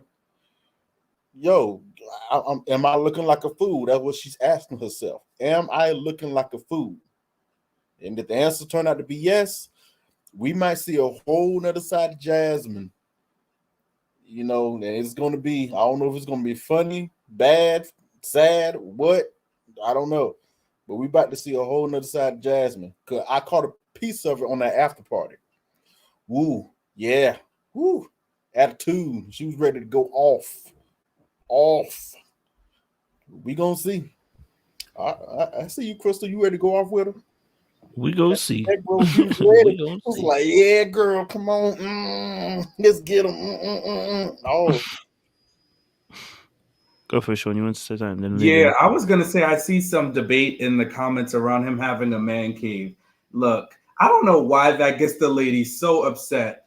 You know, if I had a house and I live by myself, I would have a man cave. You know, I have a designated section where, you know, I have my TV, my setup, my couch, my chair, you know, all of that stuff. And I remember this is such a funness, and I bring it up for this reason, because shortly after we got married, we bought a house, and the house had a basement. And I was adamant about having a man cave. And do you know that my ex-wife at the time tried to fight and tussle and go back and forth with me about this man cave? And I'm like, I just want my man cave. Okay, let me have my basement. I'll get my love seat down there and my big screen TV, and leave me alone. You know, my one piece where I can get some peace of mind. And that was that. And it was perfect. Again, tussle. Boy, did we tussle. Even my teenage stepdaughter wanted to tussle with me about this man cave. Well, I don't have a room and I don't have a cave. And then my ex-wife was like, well, where's my cave and what do I get? I'm like, Lord Jesus, can I just have my man cave, please? You know, and exactly one, Mike. And I know you tussling in the comments, but sometimes they just can't stand. I used to call my wife the happiness police, because she just, anytime it was like I get a little bit of joy, nope, I'm gonna stomp it out. I'm like, what? I'm not bothering anybody. I just want this piece of the basement where the lighting is perfect. I can put my love seat and have my man cave. We tussled and tussled and tussled over this man cave until I got to give her credit. For Christmas, she bought me a curved, flat screen, 60-inch TV, and she was like, you can have your man cave after we closed on the house. So, but unfortunately, I had a lot of stress and duress trying to defend having my man cave for about a whole month until she eventually relented. So, my little piece of my man cave story. But Sean, you were married though. You were married though. He's a single man with his own house, and he got a whole separate room calling it his man cave. If he said that was I had a house tray, I would have a man cave too. I bought a sign that said man cave, and I still have it. So if and when I buy a house, or if I have like a 2 or 3 bedroom, you know, my man cave will come back. When I was married, I had a man cave. You know, I'm by myself now. My whole house is my man cave. I'm sitting in my leather throne seat right now. This is my leather throne seat. You Coach right here. This is my leather throne seat. I'm sitting there. It's in the corner, facing the TV. I rule from this seat. This is it. You know what I'm saying? But if I'm married and I get married again, whatever, yeah, I'm gonna want a man cave. But I'm not gonna be in a whole house by myself talking about, yeah, I need a Kojo, man cave room. Is not your designated space where you are, couldn't that be considered a man cave? In some sense, yeah. Yeah, it's like if I'm living by myself, I'm selfish. They're like, see, that's selfish. What if you're living by yourself? What? What? I can't argue with that. That I've been, yeah. This man has a whole house. Meanwhile, I think it is an Airbnb, but that's I don't even want to get into that. It looked like an Airbnb a little bit, but I could be wrong. Anyway, if you have a whole house, 3 bedrooms and a basement, you can designate any room you want to have. Some women have their own houses and condos, and they have a whole room that's a closet. Yep. You can do that. I don't care. You want to line up all your shoes and your clothes in a separate closet because it's yours. You know, the main thing is how open are you when you move and consolidate space? And it's nothing wrong. Trust me. When you guys get married, you know, you want to be, oh, it's ours. No, sometimes I don't want to look at you and you don't want to look at me. And we want to just be by ourselves. And there's nothing wrong with in the same house. We don't have to be around each other all the time. You can get a designated space. I can get a designated space, you know, and that's how we wound up compromising. You know, my wife had a designated space in the summer and the spring. She loved the outside. She loved the trees. So we made a nice setup for her out there with, you know, chairs and whatever and a cabana, and she had it all, right? That was for her. And if that's what you need, you can have that. You can have it. You know what got me in trouble? I gotta tell you guys, what got me in trouble is my big mouth and me just being, I'm like, you gotta look at that big laundry room. That's your woman cave. We'll paint it nice for you. Yeah, I wound up sleeping on the couch that night, I'll be honest. So I told her that you got a nice whole laundry room over there. Decorate it how you will. Well, at least learn from me and don't say the kitchen. At least you didn't say the kitchen, Sean. Then it goes. Nah, Sean. Nah, bro. No, you did not. See, he did. Light skin Sean coming out. That's what that is. We know Sean did that. Sean was ruthless out there. Ludwin, go on, because Ludwin was waiting for the time. Sorry. Go for it, Ludwin. If she can, I don't know. Can you guys hear me? Am I breaking up or no? Okay. All right. I actually just made it to my destination. Look at that. All right. How do I start this? Arris. I know the last time I was up here, I called him Ray, super Negro. But as I kept watching the last 2 episodes, this keeps reminding me of like Toy Story with him and all his toys. And that was the vibe I got when he kept saying, I'm making executive decision like this is my spot. Don't touch my spot. This is mine. I'm taking the left side of here, left side of there, left side of everywhere. And it's like marking a territory.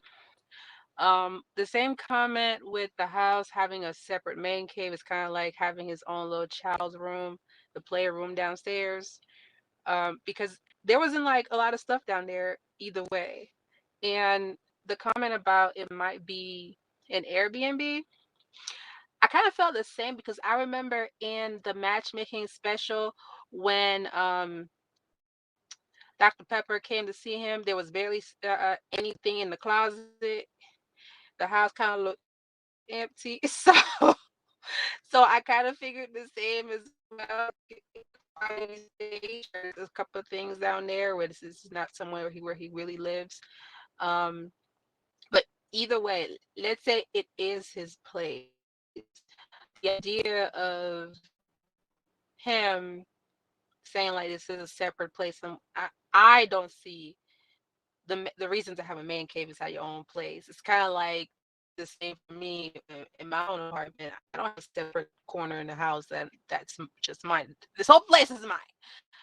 I allow you to be in here, and then on top of that, I can see the point you guys have made when you guys said that he's very self-serving, and it's weird how they pair him with someone that is too selfless and submissive, and it bothers my heart so much for someone so pretty to be so docile.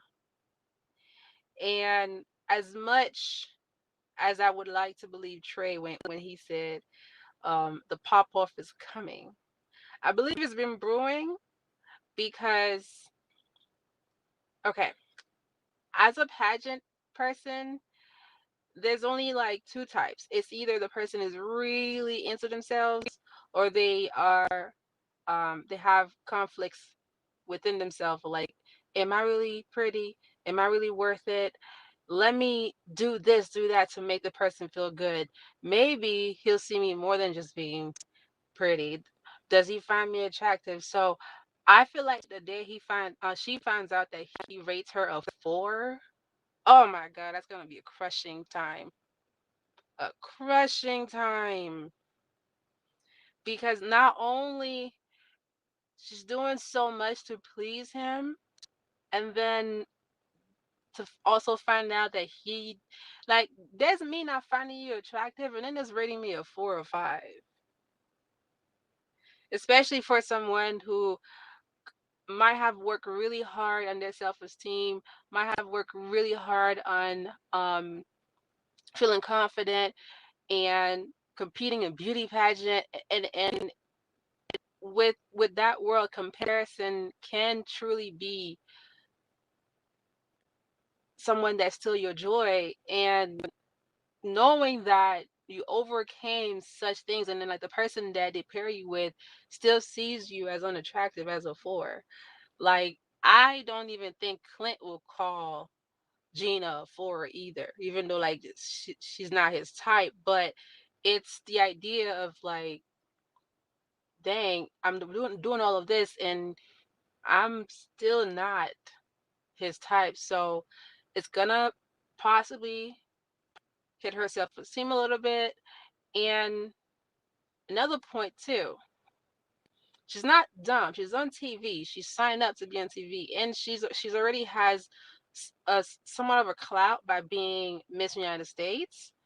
So she's not going to reply as she would if the cameras weren't on. She probably would be, popping off and really say what she want to say. So I can see slightly the attitude when she was like, I'm not here to be nobody's friend. So when he's talking to her and she's sticking it in, she's just like, okay, how do I react to this? She's like thinking to herself, should I answer this way? You know what? No, let me just listen, and then I'm gonna say my piece another time. This could be where she's gathering evidence, she's gathering everything, and then possibly pop off later, or just talk off camera. That way she doesn't look bad on camera. I think they're both about the same about not looking bad on camera. That could be the same for both of them. And I don't know, man. This is bad. This is really bad. I feel bad for Jasmine, honestly. I really do.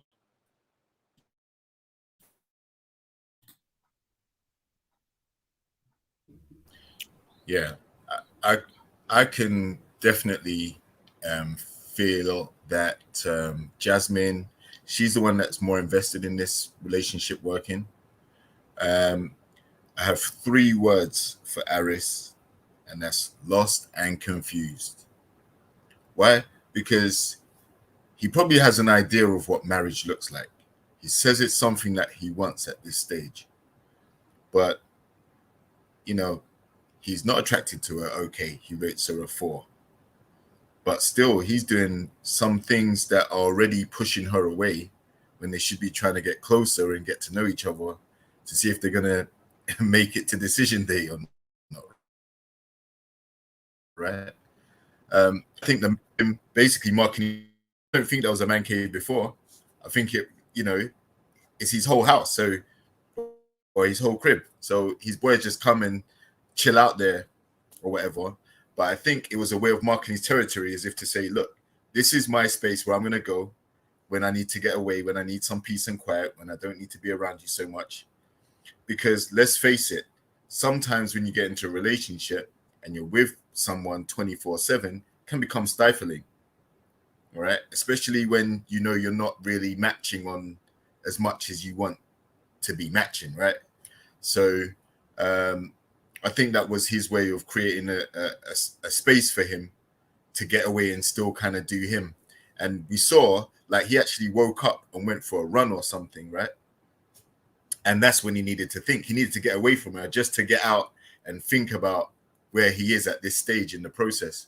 So that's what I think the man cave is about. But I do think that the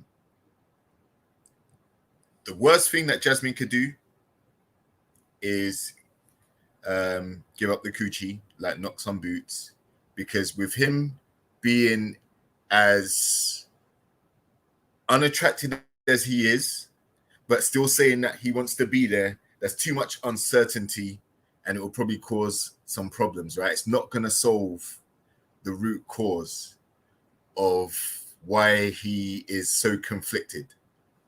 Now, when you add the extra dimension, like Trey said, small world, she knows someone through social media that he was with 2 weeks prior to the process. He hasn't had time to even be by himself and get mentally adjusted and prepared for going into a marriage, because you're still linking a girl up like as recent as 2 weeks before the process. So, Arris to me is a very confusing guy. I don't have high hopes for this couple because I just don't think he's ready. I don't think he's prepared. I think it's more of a situation where it's something he wants because it's a status thing. 39, I finally found my wife. There's something I've always wanted. Hopefully find my first love. I think that's kind of his narrative, but it's not going to go like that. Life never works out perfect like that. So it's either he adapts and gets to learn what he likes about her and focuses on that. If it isn't the physical attraction, maybe the personality is banging and he wants to be a part of that for long term. I don't see it, but like I said, he has to be an optimist and be hopeful. And he seems to be struggling right now, he's struggling because, in my opinion, he's just so used to being out there and being by himself. And that's maybe why his cousin had so much hesitation about him getting involved in this process. She probably knew that he's kind of not in the right state of mind. He's not at the right stage of life for him to be going 100% into this. So, yeah, I don't have much hopes for this one. I'm glad y'all said the thing about the Airbnb, because I thought the man still lived with his mama. So when I saw that it just looked very sparse. And even the bedroom, he had the two frames of his father and uncle, or the father. But I said, did you just move in here 2 weeks ago? What's happening here? So because I know the mom still does the laundry, and I remember Dr. Pepper saying something about, so you don't have a lot of clothes, so you just get like a duffel bag. And I was like, huh, that was something that I noticed. But I don't mind men, y'all. The men, give them in their man cave, y'all. I don't understand the discrepancy in the chat. She wanted a makeup room. That's fine. Married or unmarried, let them have their man cave. But I do think that he was creating opportunities to be away from her. And I think that in his marriage, he's going to create opportunity because he's so used to being alone, or being, because he's an only child. But I was like, oh, that's an excuse. He's creating opportunities. Yes, you like to work out, so you went on your morning run. But there's just too many, he's creating opportunities to have his own things too. Like, you can't touch the drawers. You can't like, what? Oh, this is my side. You don't go over there. No, he's creating opportunities for there to be separation in this marriage. And usually, like I said last week, if somebody has their business to tell, what's his name, Shaq, he should not have blown up his spot. He should have kept his mouth shut. But this time, I can't wait. I cannot wait for old girl to say something to Jasmine, because I'm gonna be like the girl at the Super Bowl. Blah, blah, blah. I'm gonna be like, oh yeah, what is Jasmine gonna do? Because to me, like that sign, like girls saying the sign language, I was like, I want to see you say or do something, because really, I really feel like. And Trey said, oh no, she's gonna pop off. I'm nervous that she's not going to pop off, or she's gonna just wait, and she really wants this, like JR was saying. But this wait and see type of thing, walking through that house, Jasmine, that was an opportunity for you to say, well, maybe we can do this. Or that was an opportunity for her to instead, she was like, well, I can see why you like to be alone. Well, I can see why you did. No. This was an opportunity to say, well, where do I fit in your life? And she didn't. I can see what I get trying to gain understanding from your man, but there's too many instances of her just like letting it go. So I'm gonna have to see, because honestly, I was with you last week, Trey, but now I'm saying that she's, and yeah, at the end when he's just sitting there dancing, it's gonna be a lot of dance moves. That's it. Sorry. Did we talk about how he said he's not concerned that she's definitely the kind of wife that will wipe his butt if he's in the hospital? Yo, I mean, I think this is where Arris struggles, right? There's things you could think, and then there's things you shouldn't say out loud. And then on the other hand, talk about it's, feeling more like friendship. I mean, I don't know about you, but I don't think there's a friend that I'd be wiping their butt, So I'm just very concerned about the way he thinks, and he just thinks she's going to be at his beck and call, and he's not putting any effort, very minimal effort. And meanwhile, he thinks, this is the other part. And if you talk to him or you hear him talk, he thinks he's putting in great effort because he's trying. But I haven't seen anything nice he's done for her. I haven't seen anything that he's done to try to move the needle closer, to make a connection with her. When she's rubbing him, he could be rubbing her back, and just seeing if, where things could go. But I don't think, he's in it. That's right. Nancy mentioned too, like the whole poop conversation. I'm squeamish that way. So I don't even like to, I definitely am not going to be in the bathroom with my woman when she's doing no number two. So that's not going to happen to me. Let's do that in your private time. I'll do it in my private time. I don't want to be interrupted. Don't come in the bathroom. Don't take a shower. Don't bother me. You know, I won't bother you. You don't bother me. I need my alone time to do whatever I decided to do. But definitely not be under you smelling what you letting out. So that's that. Yeah, it was kind of funny. She'll wipe his butt, but he didn't say he'll wipe hers. He doesn't like her. No, he don't. I mean, that's the. If he liked her and wanted to be around her, we can give him grace. But we all know what when guys say I'd give a girl 4, we already know the code word that means. And I'm getting that from him. He's already said he's never been in a relationship before, and now he wants to try. I think at 39, that's not what you should be saying. If he was 29, I get that. If he worked on himself and said, you know what, I'm gonna try to be a different person right now, different person in 2020, 2023 than I was in the past, I get that. But now we're on record that he was with somebody else 2-3 weeks ago.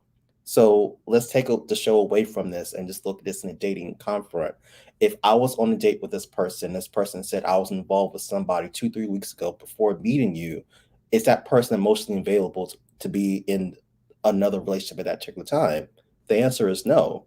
So if that's not good enough for dating, how does Maf have a process where this is a guy out of all the guys we're looking at that's ready to get married right now, or 3 weeks ago, or 2-3 weeks ago when they made that decision, when he's out here slapping somebody's guts out? Like, the math don't math. At least was 7 months out her last relationship before. Wait, oh no, what was that? Slapping guts out. What's that?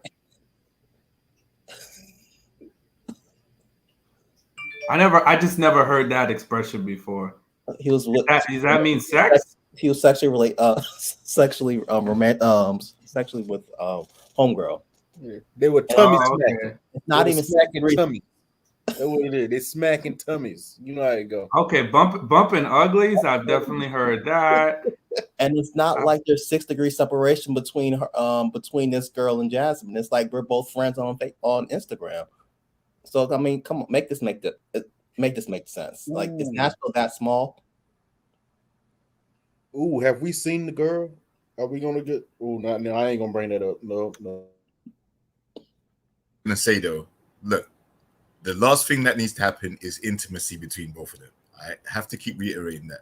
Why? Because if he pushes her away after they've been intimate, that's gonna affect her very badly, right? Because she's so into him, and you know, let's just say there's a lot of emotion that goes into that sometimes when you're into someone, and when they're not feeling you back, it can be a sense of you did that and they're not, they're not receptive, they're not appreciative, or they're not giving you the feelings that you're trying to get from them. So he looks like he could easily just sleep with her and still not be attracted to her, and that not change anything in what he's going through in their relationship. Whereas if she does do it based on the vibes that he's giving her at the moment, she may be doing it to try and get him to give a bit more. And that's what's going to be a major problem if that happens. But yeah, like I said, lost and confused, Arris. There is no problem with necessarily like struggling to adapt to the process, because it's 7 days or 7 episodes, right? That's not the problem. The problem is he's so conflicted that it's almost as if he's trying to will himself or talk himself into trying to make it work. And it's too early for you to be doing that, you know? So yeah, Jasmine is, I want to say she seems to be very, very hopeful, very optimistic. I think she thinks she can win him over. But after seeing what I saw on the after party, with her knowing the girl that he slept with, I think that's going to be a problem, because then not only do you have that to worry about, but you also have this cousin that's going to be sticking her head through the door every 5 minutes too, and chiming in as well, because she doesn't like Jasmine. So any opportunity she gets, she's going to get involved. So I just think that those external factors, plus the component where they're not necessarily, attracted in the same way, I don't see it. I don't see it working for them. Sorry. Okay, let's shift the conversation. Gina and Clint, they had their beef as well today. I said their beef, but more of a case of he had to apologize for what he said.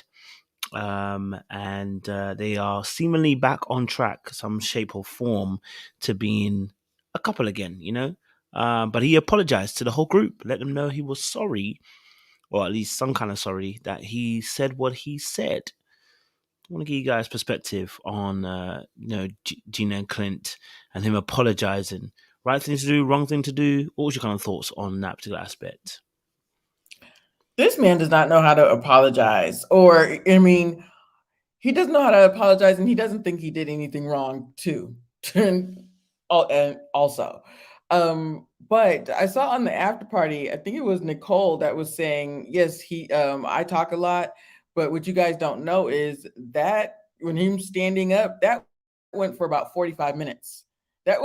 He just kept talking. I was like, if you would have just stopped and said that I'm sorry, and the first sentence was fine, but then he went on and on and on. I said, you are digging yourself into another hole. Just stop. I did think it was funny when he was talking to the guys, and when Arris was trying to be the voice of reason, which that's just crazy.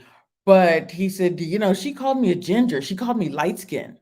I said, what is happening? Why is this? I don't understand. Like I said last week, I don't understand that. So he was really hurt. And I think that there's going to be more times that he's going to be hurt and get his feelings hurt and just really disillusioned by this whole situation, by this whole thing. He just doesn't know how to apologize, and he thinks that he knows it all. I feel like him and Arris, well, he's a know-it-all. He wants to be the one advising everybody, and he wants to be the moderator of the show, and that's not the case. So it's going to be very interesting. Yeah, that's it for now.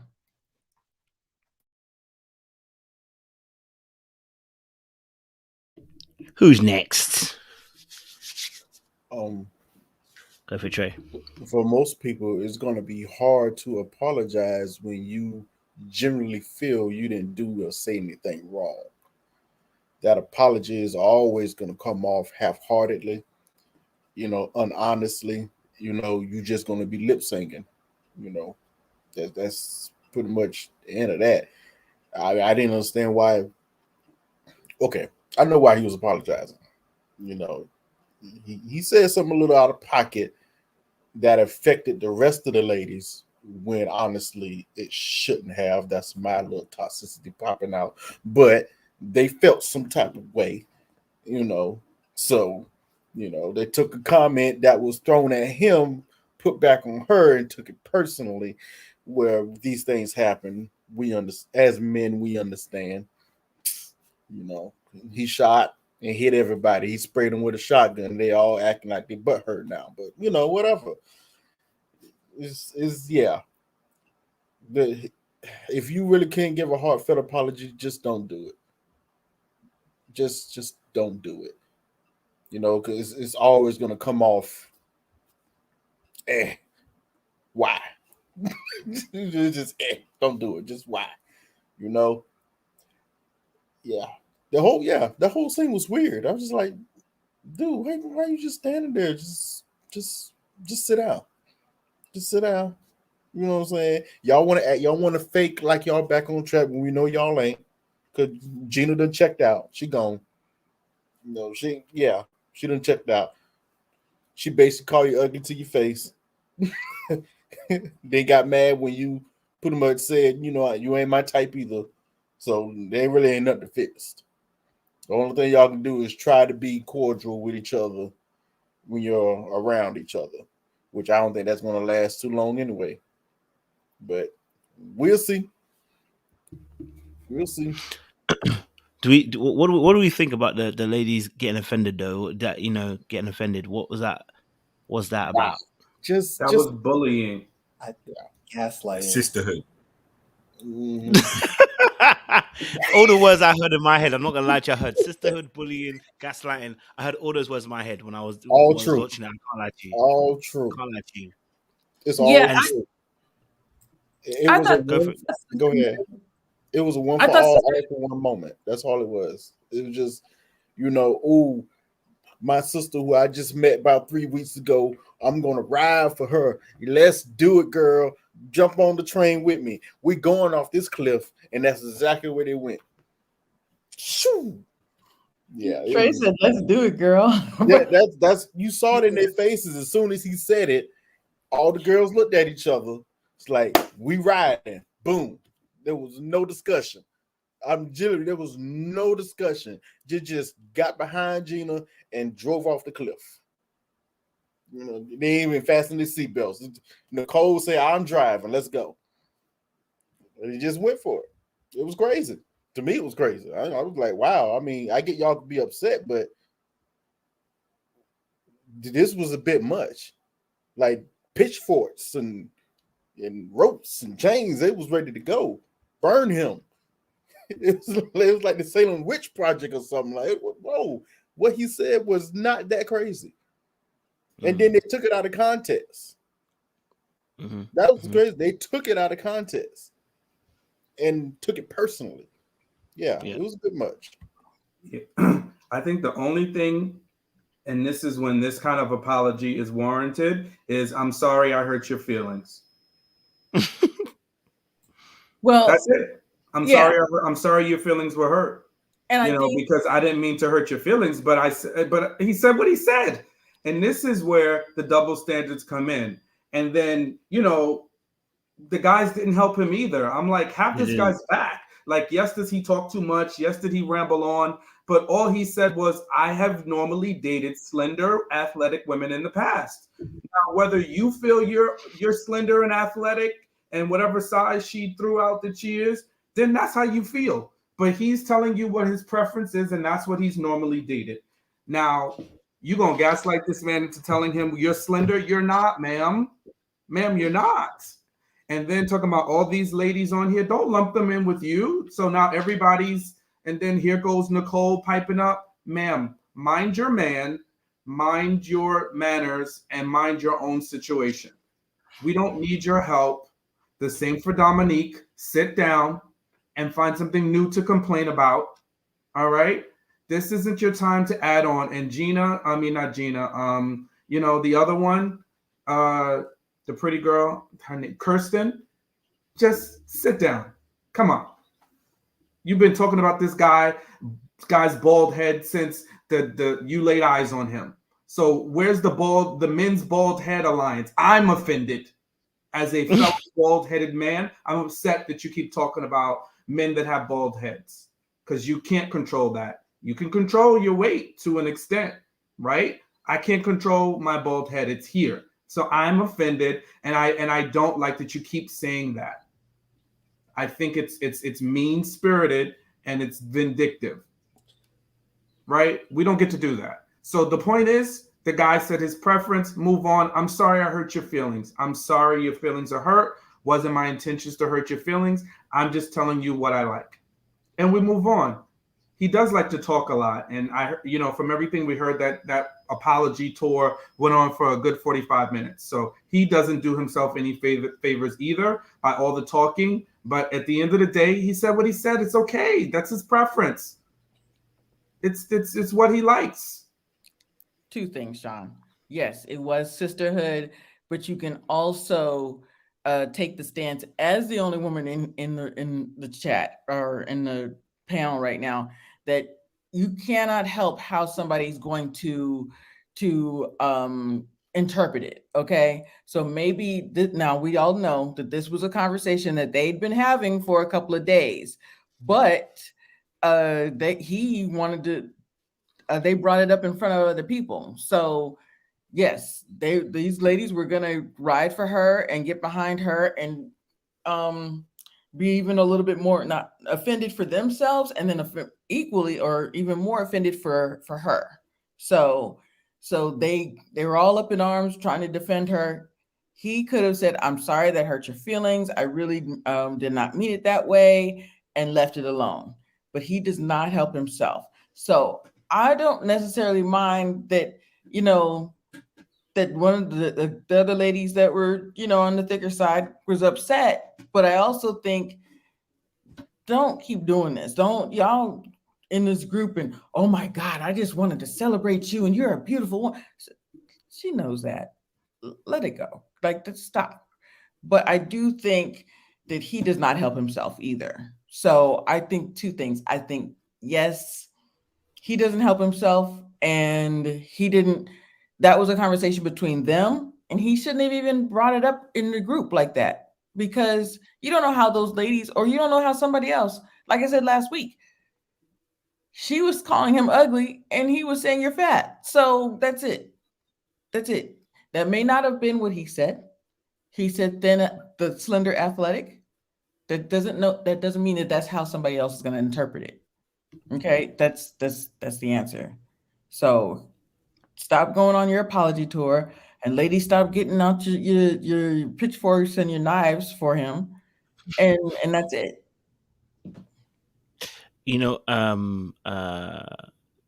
I would say, that the ladies actually did have context, because on the after show, the last week after show, Clint and Dom, and this is what I didn't like about Keisha. She skated over it instead of actually addressing it appropriately, and I hate when people do that.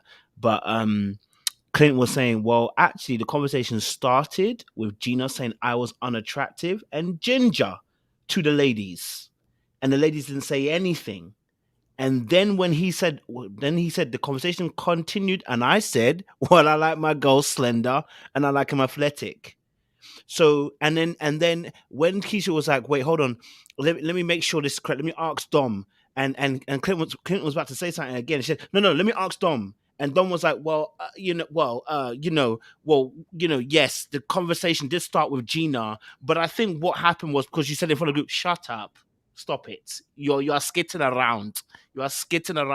Answer the question correctly and straight. And that's when I realized, this is the ladies pulling a quick one. And do you know what's probably happened? The girls probably had a conversation before this. They already know how Gina feels about Clint. She ain't with Clint one bit.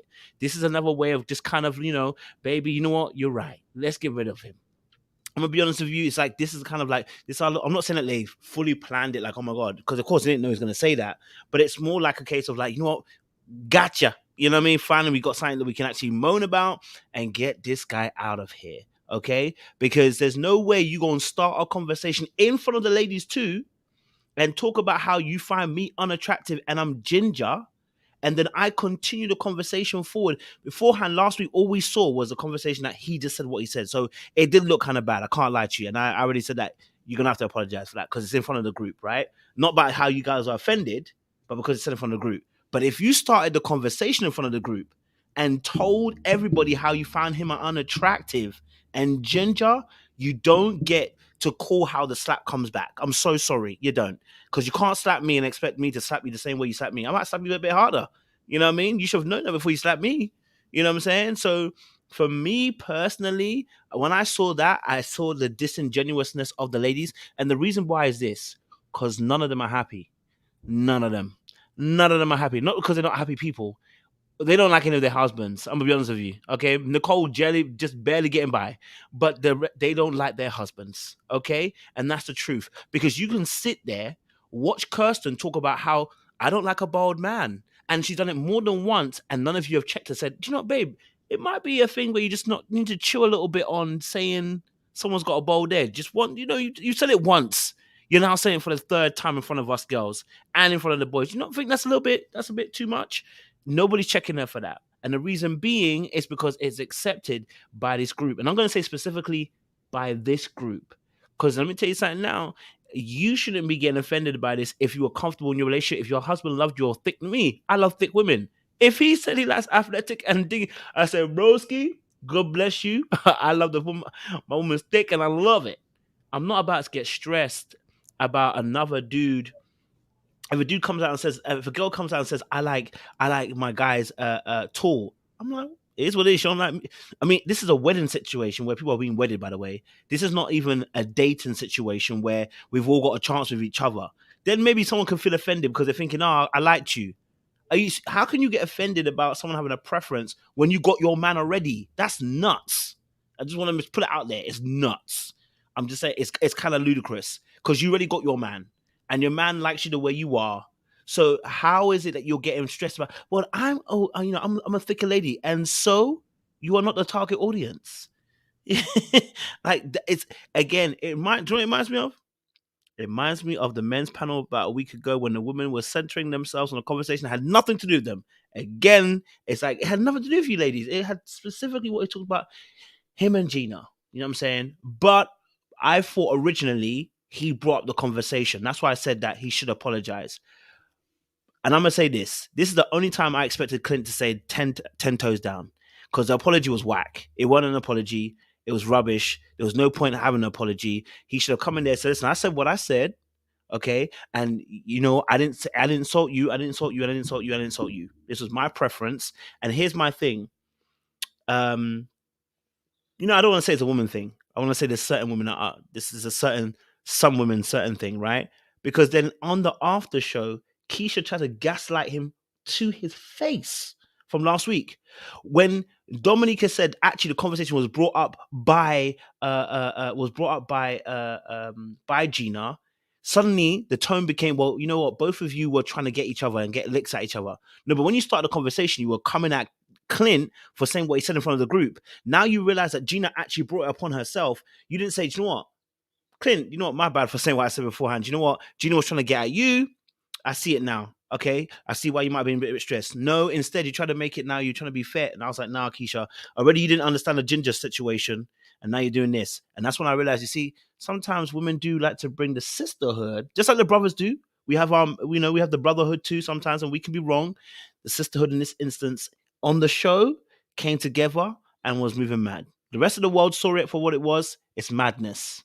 And that's literally what it is, madness. The rest of the world saw it. And we all see it in the chat. I see that people are agreeing it's madness.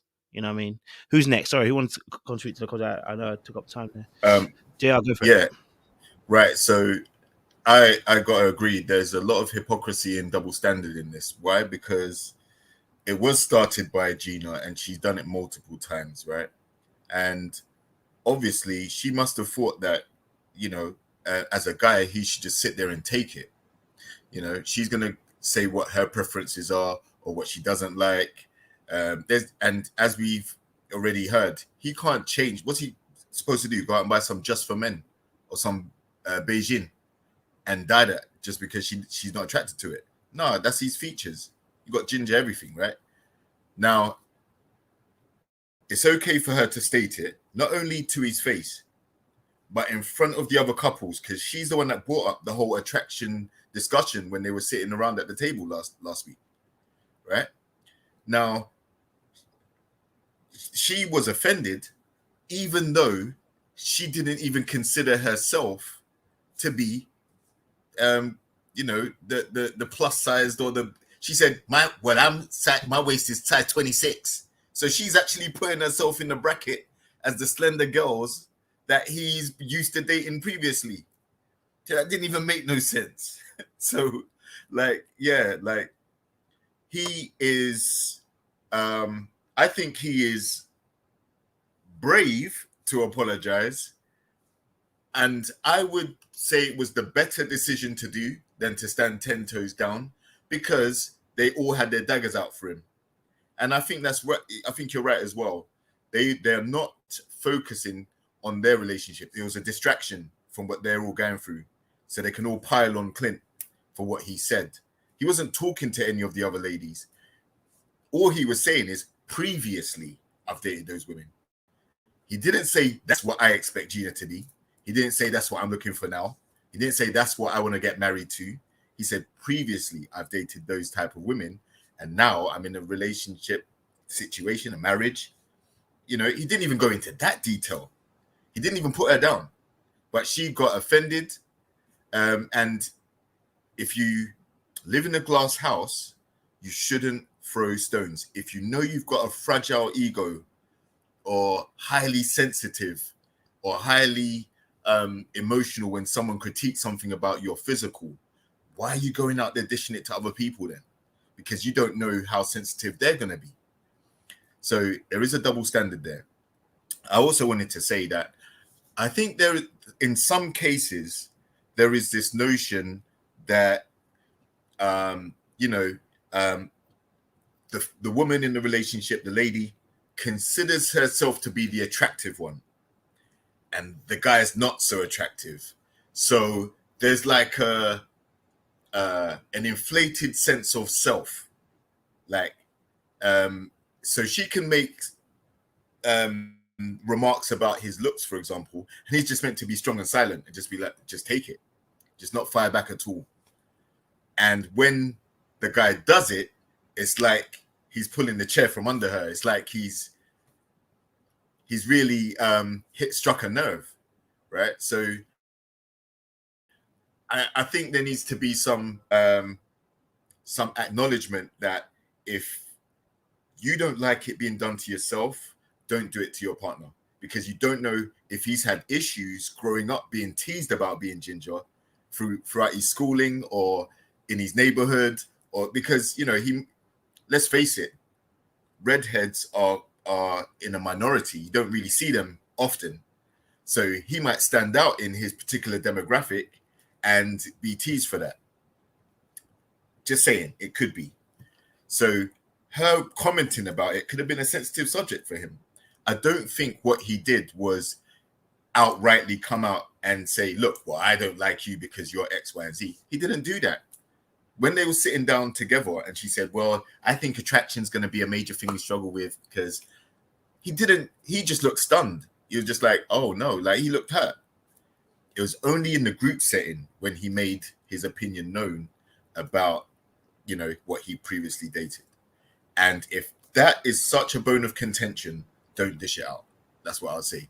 And for the ladies to pile in, you know, like, obviously they all may have some issue with how their physical is, because that shouldn't have been such a sensitive subject being said by someone that you're not with, right? If you had all of your checks and balances about yourself, you would not feel offended by that comment. So I think, yeah, like I said, it was a conflict avoidant move. He knew that everywhere he goes now around the groups, they're going to look at him as public enemy number one. So he did the right thing by putting it to bed. And, you know, it put them back on track, probably temporarily, but at least they overcame that major sense of conflict. Because by the way she walked away last week, I thought it was done. So I was very surprised that they managed to smooth it over.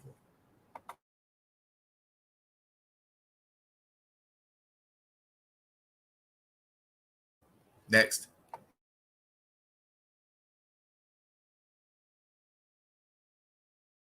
Oh, go for it, Ludin. Sorry, my bad. It's okay. Can you guys hear me? Okay, it's making sure because I'm in the boonies right now. All right. Clint, my boy Clint, my boy with the half apology. Um, it was so close, right? And the thing is, like, I can understand people having their preferences, but now that I've watched the after show and I realized, you know, the context behind him being tit for tat. I know he said he wasn't trying to be tit for tat, but it's human nature. You know, you did get me, I'm gonna dig at you right back. And we have pictures that have surfaced about his old girlfriend, and well, one of them, and she actually do look pretty size 2 inside, between 0 and 2. So that based on what he said on the show, that he usually dates somebody who's really small, really slender. And granted, everyone getting their feelings when somebody says something that they feel so offended about. Yes, if I say I like skinny women, if there is someone who's a little bit thicker, who's not, who's in the same vicinity, they will feel some type of way if they don't feel good about themselves. They will feel offended, and I think that's what happened when he said that statement. All the women over there were, you know, nice-looking, thick women. They're not slender. They're not skinny women. So I understood why they were offended. Me personally, I wouldn't feel offended because I actually like being thick. But that's the story.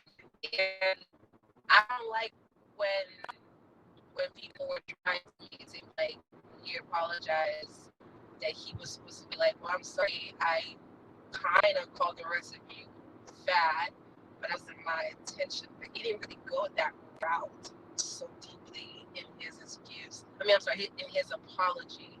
So I was just like, almost had it. I was close. I was close with the apology. But I don't even at the table, I could tell in her face, she was like, I'm just here for camera for the time being. I cannot stand this man. It was all in her face. Even after she said, like, I'm out of 5, it was just, I don't know, like, she still has a small disgust in her face. I just don't see her staying for long. And I remember in the previews for upcoming shows, I think Pastor, what's his face, is coming to see them. And I think he asked the question, like, you want to stay married or not? And I like the fact that they're asking that question way early on and not dragging the couples all the way through the seasons and, you know, getting them paid and then them not lasting for long. I like that idea if they're doing it way early into the game and cut their losses quickly versus dragging it on for a whole show. I don't think they're gonna make it to the final episode because I remember I watched, I think not the matchmaking special, but I think the preview after the first wedding episode. I think I saw Chris and Nicole. Baby, you breaking up, baby. You breaking up, baby. You breaking up. You breaking up. I'm sorry. Yeah, you. I don't know You what was sound going on, What's the but last thing you heard? you turned into a dialect, and I'm not sure where. Can't lie to you. It was Doctor Who up in there. Sound like she was scuba diving for a second. It was Wakanda forever. She was deep in the under the blue sea. It was name more. We can't hear a word you said, baby. We Bombay. Yeah, we can hear you. Try again. Can you guys hear me now? No? Yeah, whatever you're doing beforehand, stop doing it. Because fam, it'd be mashing up your sound. This is good. I bet you're putting us on your AirPods. Don't be putting us on your AirPods. Go again. Okay. What was the last thing you guys heard me say clearly? Baby, you just I can't remember now. Don't start from the beginning now. Maybe go back 30 seconds. Your last 30 seconds. Your last 20 seconds. Your last 20 seconds, babe. Whatever your last 20 seconds was, just go for that again. Oh man. Okay. I was saying like I like the fact in the previews that Pastor is it Carl? Yeah. Pastor Carl. Yes, thank you. That he came for a visit and he asked the questions early. Do you want to stay in the marriage or not? I like that he's trying to like figure it out, like who's here for the long game and who's here to just say, you know what, we're not gonna waste Mafs dollars on you keep paying y'all for for y'all to still be here and y'all don't want to be together. So I like that he's asking that question early on to Gina. So her face is like, I don't know. I feel like she might as well cut her losses and then just get divorced early. I don't remember seeing them on that decision day video clip that they had. I think in the first wedding episode, the overview. I know I saw Nicole and Chris on decision day. I don't remember seeing Gina, and even that other black couple, Kirsten and Shaq. Do you guys remember seeing them on decision day? I remember. So they may not make it all the way through either. I think they should just call it quits. I hear that. Anyone else got anything to say about Gina and Clint? Yeah, I think she also had the righteous indignation and the unmitigated gall to tell him that her dog was going to go with him to work. Like, we just got on a 5-level, rating for each other, and you telling me you don't know and your dog can't come to your salon, but your dog can go with me to work? And look, Clint took that on the chin, because it wouldn't be me. I'm not taking my dog to work. I'm not taking my dog to work. I'm not taking your dog to work. What do you do now? So if your dog is not allowed in your salon, and clearly you spend 90% of your time at your salon, because that's all you can talk about, what do you do today? Does your dog stay home? If your dog stays home, then the dog stays home. If your dog goes to a border, then the dog goes to a border. Your dog goes to your Aunt Becky's, then the dog goes to Aunt Becky's. But don't be volunteering me to take your dog with me to work. That's where we draw the line. And I think that's where Gina, she just thinks too highly of herself. Yeah, we would have had a quick conversation. Yeah, no, I'm sorry, that's not going to work. That wouldn't work for me. I'm sorry. I apologize, but I'm in advance. But the dog is not going to be, I can promise you, the dog won't be coming with me to work. I hear that. He said no dogs allowed. No gingers and no dogs, apparently. So for Gina. Next will be black people. Yeah. I'm definitely hearing that. Any more thoughts on Gina before I move it on? Before I move it on to another contest. All right, cool. Let's move it on then. Let's move it on to Dom and to McKinley. I don't think we're going to talk much about Shaq and Kirsten because there was nothing that actually happened with them. So it's Dom McKinley who probably end up being the last one that we talk about. Dom McKinley, we're asking the question: it's Dusty versus Coach? Because she says she feels like she's coaching old boy. That's what she felt like. She was coaching old boy, and he said, "Listen, well, if you say you're a coach, you're probably a bad one because you've been doting on me the whole entire time. You ain't an encouraging coach." So we got Dusty versus Coach. Unfortunately, I don't like calling Dusty. I think that's even rude. Let me not even say that. But let's say that he hasn't got his living quarters sorted out, and he's currently living on a board at the moment. So looks like a full board too. I mean, because he's getting the benefits of the basement. Nice large TV, separate bedroom to the actual living room. I mean, brother, he is living it large. At that point, I said to myself, why would you move? Why would you move? Unless you're going to be staying here for sure and you have plans to root yourself here, why would you move? It's beautiful where he's got. He's single, he's got a nice little space, little condo thing. Why not? Now, of course, if you're trying to get married, this might not be the best thing to do. Or if you're going to start dating, this might not be the best thing to do. But single guy, hey, enjoy yourself, man. Do you know what I mean? That's the bachelor pad right there. That's the man cave inside of your own house. Every room. You girls said you wanted you got your home room, it should be a whole man cave. That's his man cave. The whole room is his man cave. But what's you guys' thoughts to Dom and McKinley? Was she doing too much coaching? Is he too negative? Is he a Dusty? Talk to me. What are we saying? Dusty vibes. Lulu, focus on your driving. I'm not driving. Oh, you ain't driving? No, I said Dusty vibes. Man, All can be true. Mac might be a sandstorm blowing through. Yeah. Oh Lord. He might be. He might. Yeah. Oh Sorry. no! Oh I no! need. Come back a I need. season two. I need some tissue, man. My nose, sinuses, sinus pressure, something. Oh God. Well, you do got a point, though, Joe. I mean, if he like it there, I mean, ain't too many reasons just to go up and go.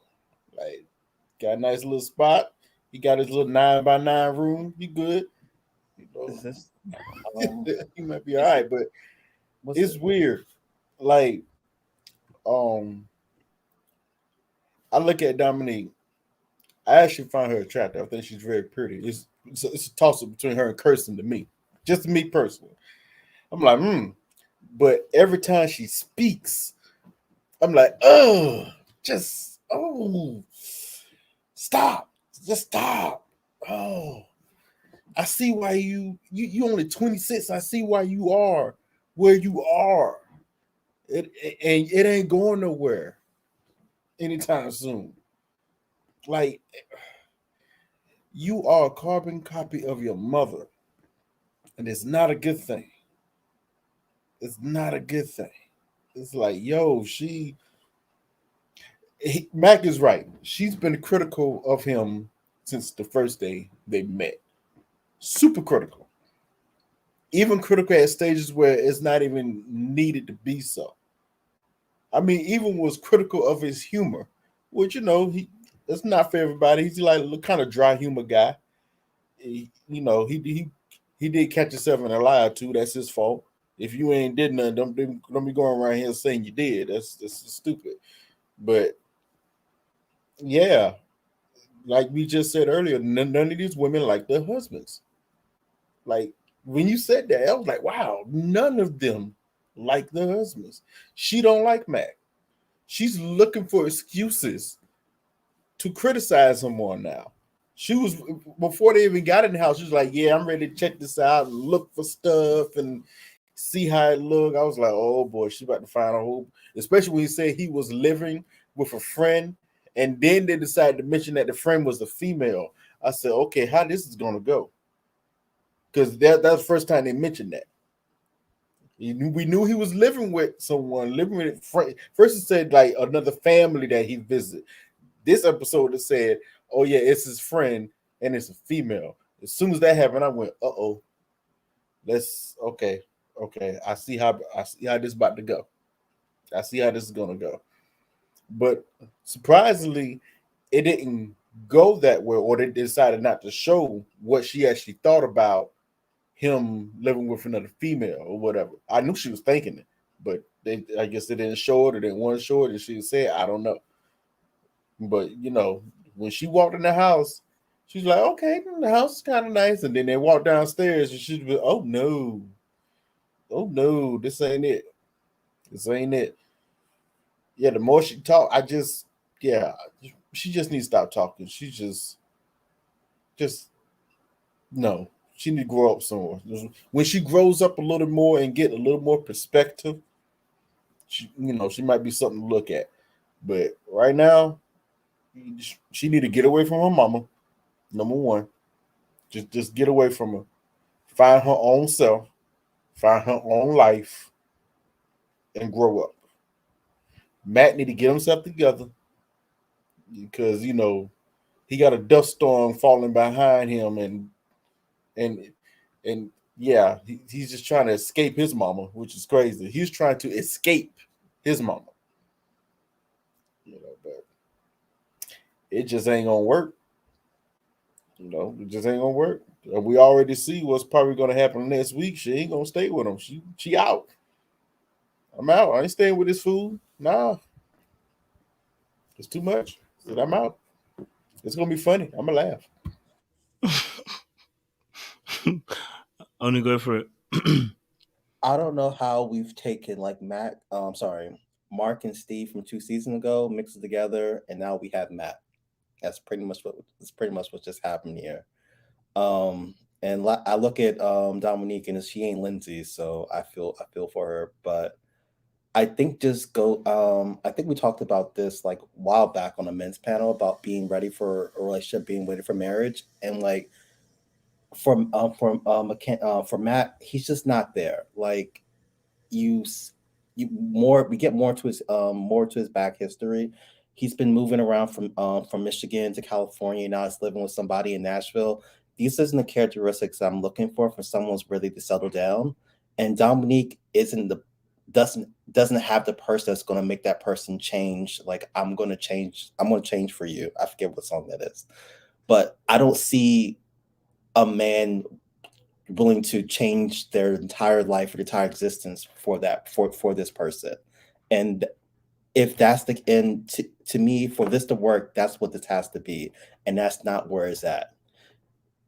Mac is making excuse after excuse after excuse, and it's going on for a week. It's just the maturity, what you want from someone when it comes to getting married, isn't there. And I'm just like, if you want to collect the 50,000, just like Mark did, hey, be my guest. But I don't need you here for the next how many episodes to see this, see this roller coaster go down. Security is what Dominique is looking for. You're not gonna get it from this guy. So again, I don't even think about coaching. To me, it's more nagging.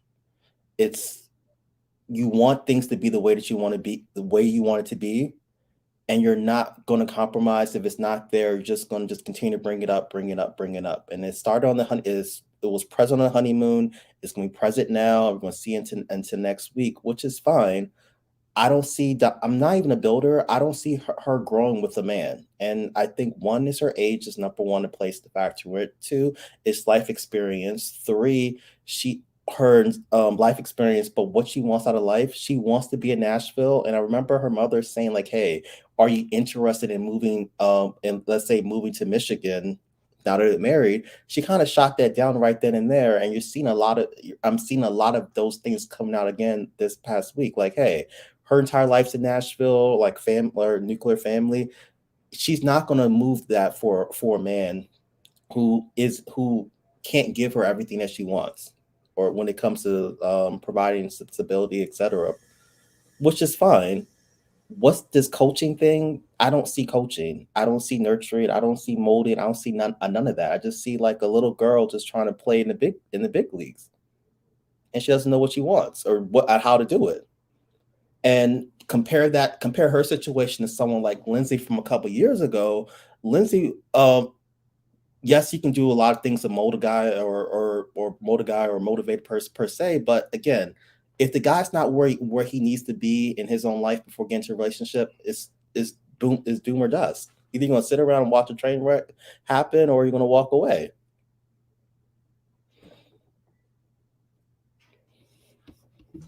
Straight out the dome. Okay, I hear you on it. Straight off the dome. Who's going next, guys? I went for it. Go for it. Yeah, I was gonna say, like, I definitely agree there, Oni.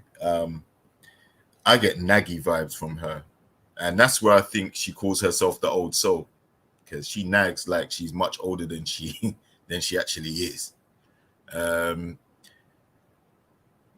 think Mac is a problem because he's not where he needs to be, I don't think, for this type of marriage or type of relationship.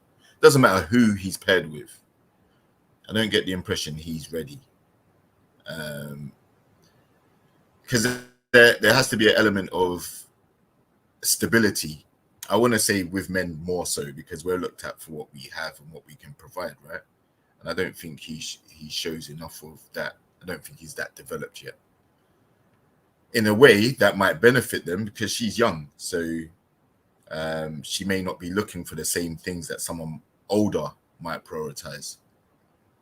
But yeah, I think another reason why she could be an old soul, in her opinion, is because she probably does take after her mum quite a lot. You know, she probably, like, the apple probably doesn't fall too far from the tree.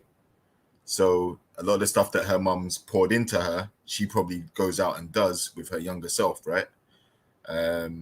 Which is why she's probably, getting the adulation and the push, the go-ahead from the mum to be dating a WM, right? And I don't think it's going to work because as we've seen, like I saw the clips too, but I just don't think someone who's as critical of someone who they've just met for 7 days or so, I don't think that bodes well going forward, because you're already starting off on a vibe where you just feel like at ease with critiquing the person. And like I said, I'm not saying that Mac is perfect by any stretch of the imagination. He does need to pull his socks up, but nagging someone might have the adverse effect. You might just let the person double down. They might just say, you know what, you're nagging me, you're trying to control me, you're not saying anything constructive, you're just trying to tear me down, so I'm going to be set in my ways. Like, off you go. And yeah, that's not what they're there for. So I don't see her changing her ways, because, you know, like, that's who she is, and he is who he is. Will they acquiesce? I doubt it, because at this early stage, if you don't like me now, then you can go, because we're not invested. We haven't been intimate. We haven't even done anything to really bind us together other than go on the honeymoon together and, you know, share the room. So I think they can make a clean break and call it a day, because I don't see it going far with these two at all. Yeah, all you gentlemen were right, but I just feel like she doesn't give this man a break, right? She keeps bringing up the same thing. She just restating the issue that she has, but then won't let him get a word in edgewise.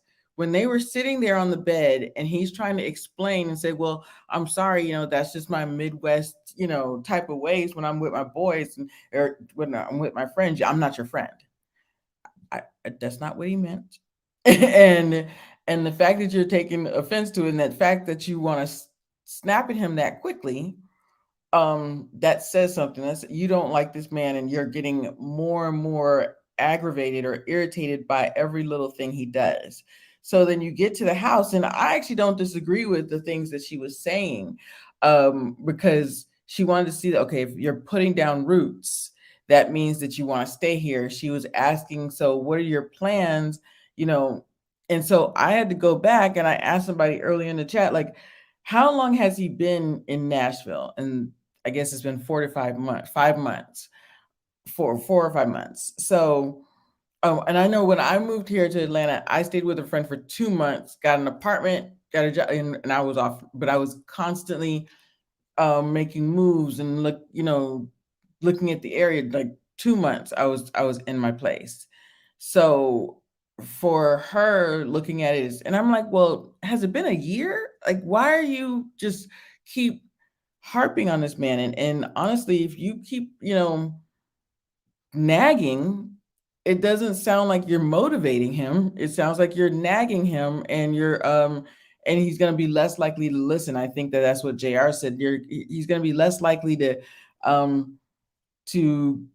pull his socks up. And the nagging, and I get it. He's in his friend's parents' basement. He's 34. She's like, okay, what's next? What am I, I thought I wanted somebody a little bit more established, that wanted, more for himself. So she was hoping to see an apartment, but she knew that. I just don't think that she knew the extent of what she was seeing. And so it started to give her some concern. I don't disagree with what she was saying, but I feel like all he said, it's just making him feel bad. And it's not,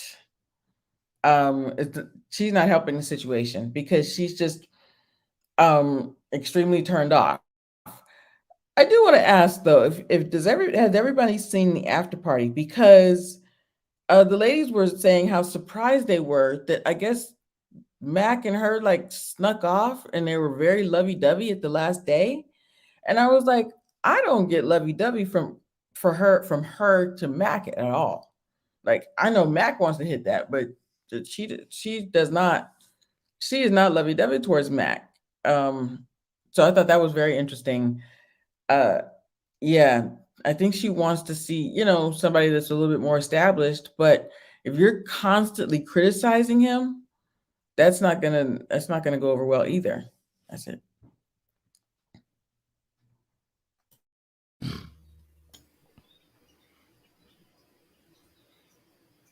Official. Okay. So this is another instance of you might be right, but your methods are wrong. You know, and I think that there's some things that Dominique has is very right about in terms of stability, his readiness. You know, he does not seem ready. He seems like a little kid. He's got Peter Pan syndrome, right? He's in his mid to late 30s, this guy, and he has failed to launch. So I really think she is right, but her methods are wrong. And she wasted all of her goodwill and currency on nagging him to death about them not wanting to do the same excursions while they were on the honeymoon. You know, and I'm so glad he had the chutzpah to be able to tell her, no, I actually think the you know, that you've just done nothing but nag and not give me credit for the things that I did do for you, because those are things that you enjoy. It's like, where in the world do you wake up and you expect somebody's interest to be aligned with yours? And I knew it, and I know I got flack, and I was corrected. Black men do hunt, Black people hunt, right? So I've joined the alliance, the coalition. I'm corrected and I understand. However, when you walk and you understand and you expect somebody to do the same things that you do, you're starting on the wrong foot. That's what makes two people different. If you want somebody that's just like you, be by yourself. Enjoy your singledom. Don't come to a marriage and expect, oh, we have to enjoy the same things that we. No, you don't. That's what makes two different people coming together great. Because guess what? He has a willingness to learn and want to do the things that you do. Yes, we talked about it. Complaining sometimes is annoying. But at the end of the day, his attempts were to try to do things and be open to do things that you wanted to do. And that's it. Like, lady, pick your battles. You can't be fussing and tussling about everything. You know, like, save that energy for him living in his mama basement, you know, and his mama's friends, cousins, sisters, aunts, third cousin twice removed basement is where he really is. So save the energy for that, because that's, you know, you can't just go off tilt off of everything. People are going to annoy you. And guess what, Dom? Look in the mirror. You annoy me as well. When just hearing her talk and complain, you know, like, why do I always have to motivate? You're annoying me. That actually annoys me. You're not a good coach, because a good coach is a motivator.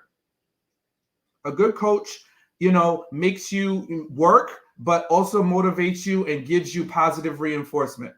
You just nag, whine, complain, and get on your mama to FaceTime.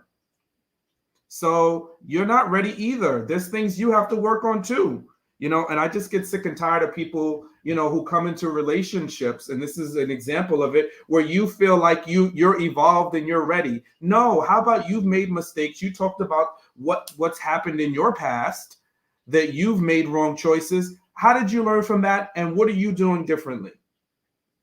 You steady pointing the finger at him. Look at yourself, right? And again, he ain't stable. He's definitely not ready.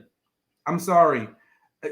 I didn't hear anything about what his career aspirations are, what his plan is, just about some failed cannabis business that he left in Michigan to come to Tennessee.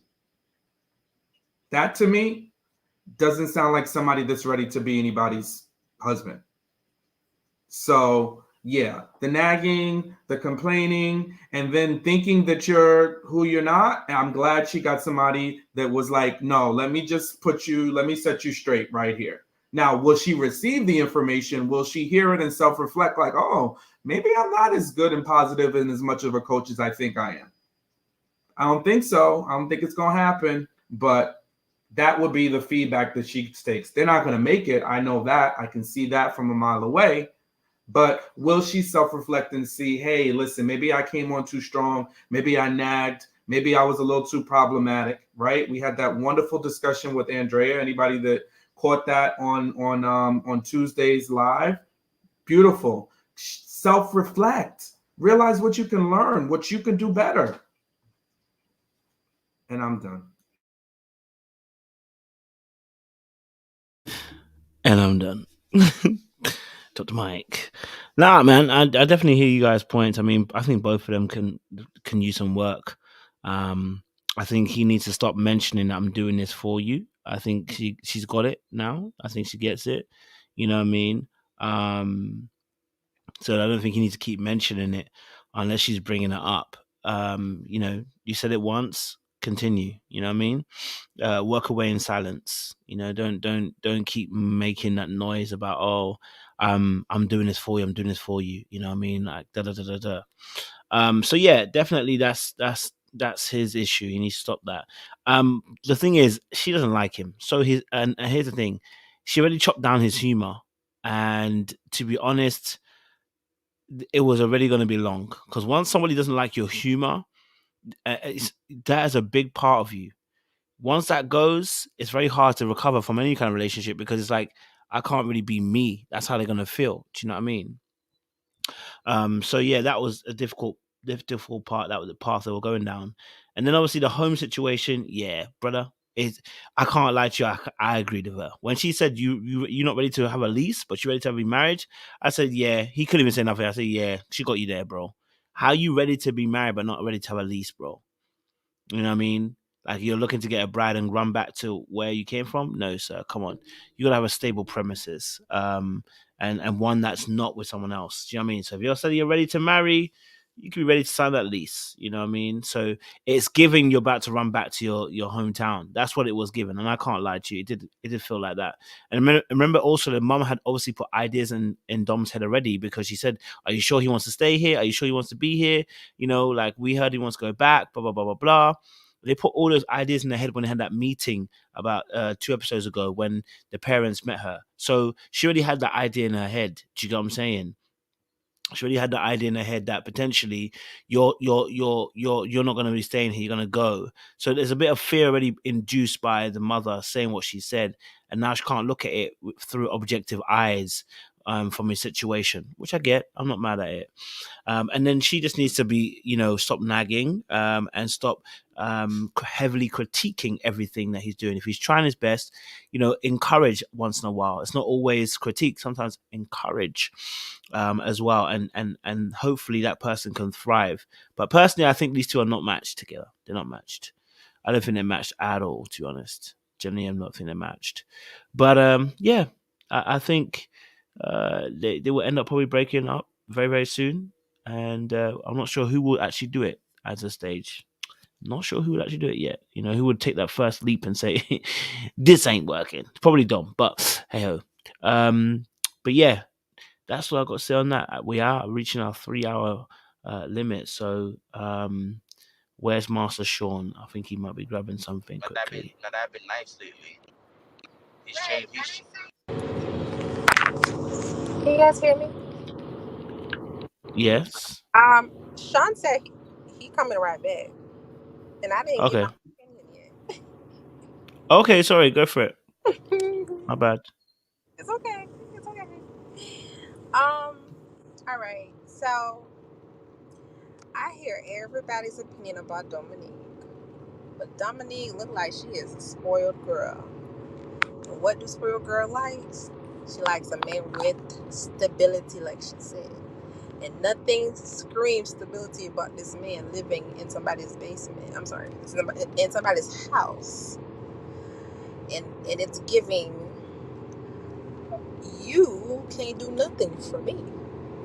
How are you? Okay, see, she said some weird stuff in the last couple episodes. But one thing that she made sense of, when she was like, so you couldn't commit to an apartment, but you want to commit to a marriage. Now, that was gospel, in my opinion, because I understand that you weren't sure that you were going to get picked or you weren't going to be chosen. You're going to tell, okay, we found a wife for you for this show. However, you are not ready to, like, let's say the show didn't have the apartment component, right? You were going to have this girl move into this little bunk bed in these people's house? Like, make it make sense, sir. Let's say, like, The show was literally, hey, we find you a match, get married, and then y'all live your best lives, and we don't follow up with y'all. Like, you have no follow up. You were waiting to have a conversation with a stranger on what you finna stay. He literally says, that was up for me and my soon-to-be wife to have the conversation on where we're going to be next. No, sweetie. You should have your own spot. And if we want to talk, if we would discuss buying a house, and that's a different story. But you didn't have, like, your home spot. Like, even the whole room just seems like there's nothing of him in there. So not only, okay, if I just got in there maybe like a month, I might not have stuff in there. But you've been there, what, like 5 months? That's enough time to start decorating, you know, put a little touch here and there, you know, have enough clothes. I ain't seen enough clothes. I know some men are minimalistic, but that boy looked like he buys nothing new. He got nothing in that crib. It's barely clothes in there. Like, we know we saw with Arris with his stacks and stacks of shoes, but we barely see stacks of shoes for him too.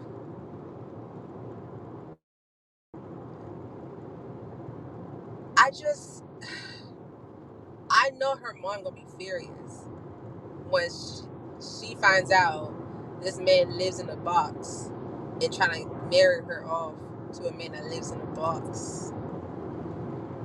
Because based on how the mom acts and being previously in a relationship with a white man, they may not be together now, but they probably were used to a certain lifestyle.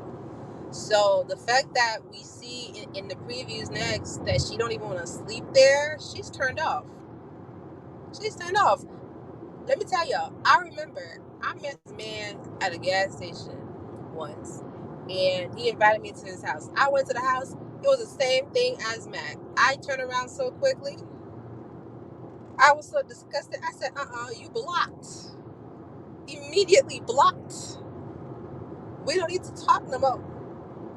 Because you can't do nothing for me living in that box. And no woman should ever accept that. I don't care how young y'all feel like she is deserving of somebody that lives better than that. Hey, I'd even take an Airbnb, like Arris house, versus that. Honestly. I don't see it working out. Baby girl deserves better. All women deserve better than what we just saw. Now, granted, he may have a little money, but for you to be a snowbird just moving around from state to state, you're not stable. You don't have a plan. I think I saw somebody in the comments says this is Steve 2.0. And I can't unsee it. This is Steve 2.0 from a couple seasons back. So this will be fun to see how it goes next with her not wanting to stay in the house. I mean, in the new apartment with him. So poor McKinley. Literally.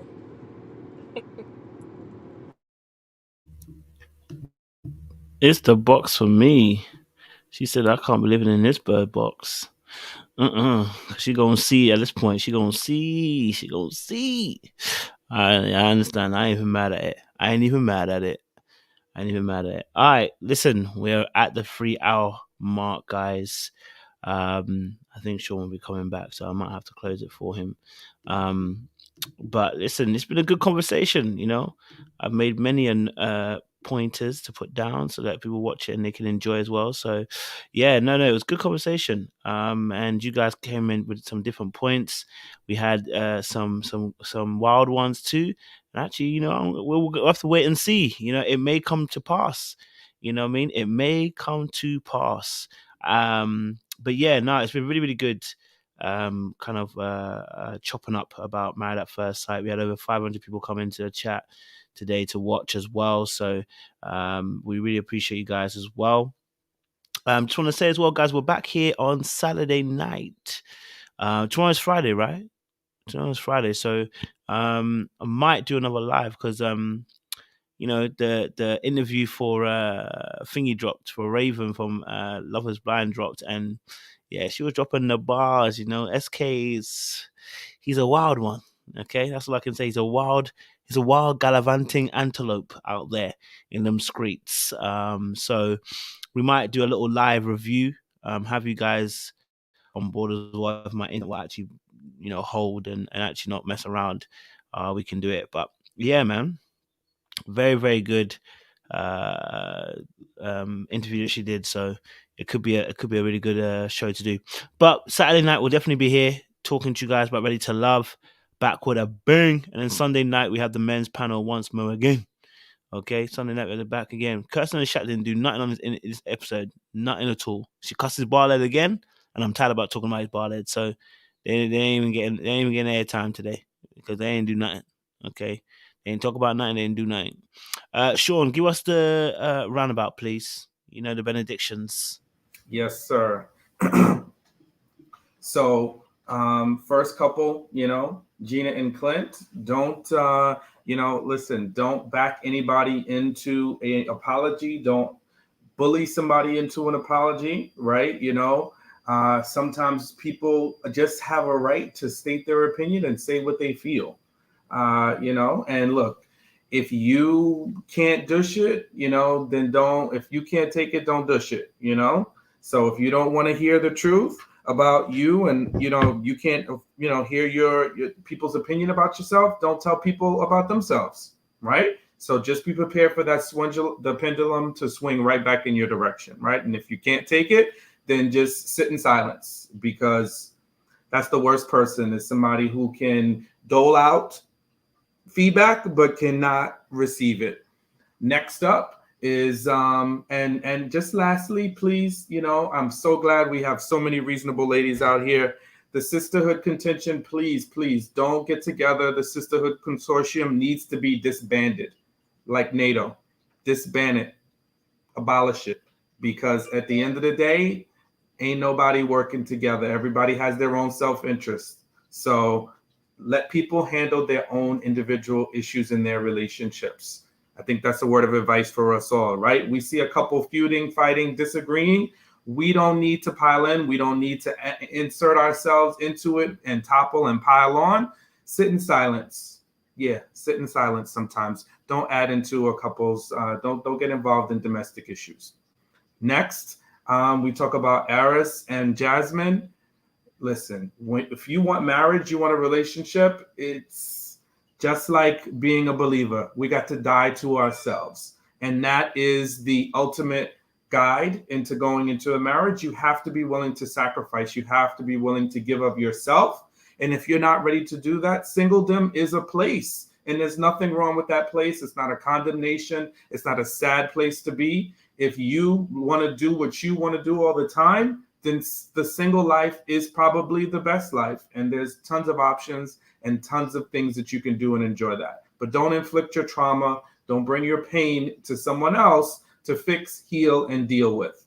Next, when it comes to Chris and Nicole, men, please, we just ask for you emotional intelligence, emotional stability. Please handle your emotions. It's okay to have emotions. We know we all have them. We need to express them, but learn how to handle your emotions. Learn how to channel them, right? When faced with a crisis, it's okay to be upset or saddened by the outcomes, but don't lose yourself. Don't lose composure. It doesn't bode well for us, brothers. You know, it really doesn't. And if you're really feeling that bad, in most instances, your safe place is not in the bosom of your woman. It is someplace else. Go to your prayer closet. That's what we would recommend. Just, you know, I hate to say it, but there's double standards and your woman is likely to view you as weak. So yes, please keep your emotions contained and have solutions. Focus on solutions, okay? And in early situations, we don't need to talk about love, not love. Let's get to know each other, you know? Don't start gauging love. It's too soon, too early. Don't put the cart before the horse, as my grandpa used to say. Last but not least, Dom and McKinley, coaches are a lot of things, but Dom, you are not a coach. We're sorry. We appreciate you. We know you're dealing with a lot. We know Matt comes with some challenges. We get it. We see it. We feel for you. But sis, you're not a coach. I'm sorry. You're not a coach. You are nagging. You're nagging and dragging and killing us all. So please take the log out of your eye before you're trying to pick the splint out of Max, you know, and look at the things that you can grow and do better. And Mac, please be stable, bro. Don't come into a marriage. Don't come into a marriage, brothers. This is for all of us. You have to have a plan. You have to have a vision, and you have to have stability. Fly by night, you know, winging it don't work in the marriage. Doesn't work for stability. Does not make your woman comfortable and secure. So please be ready. Be ye also ready. Christ tells us that. Back to you, Coach.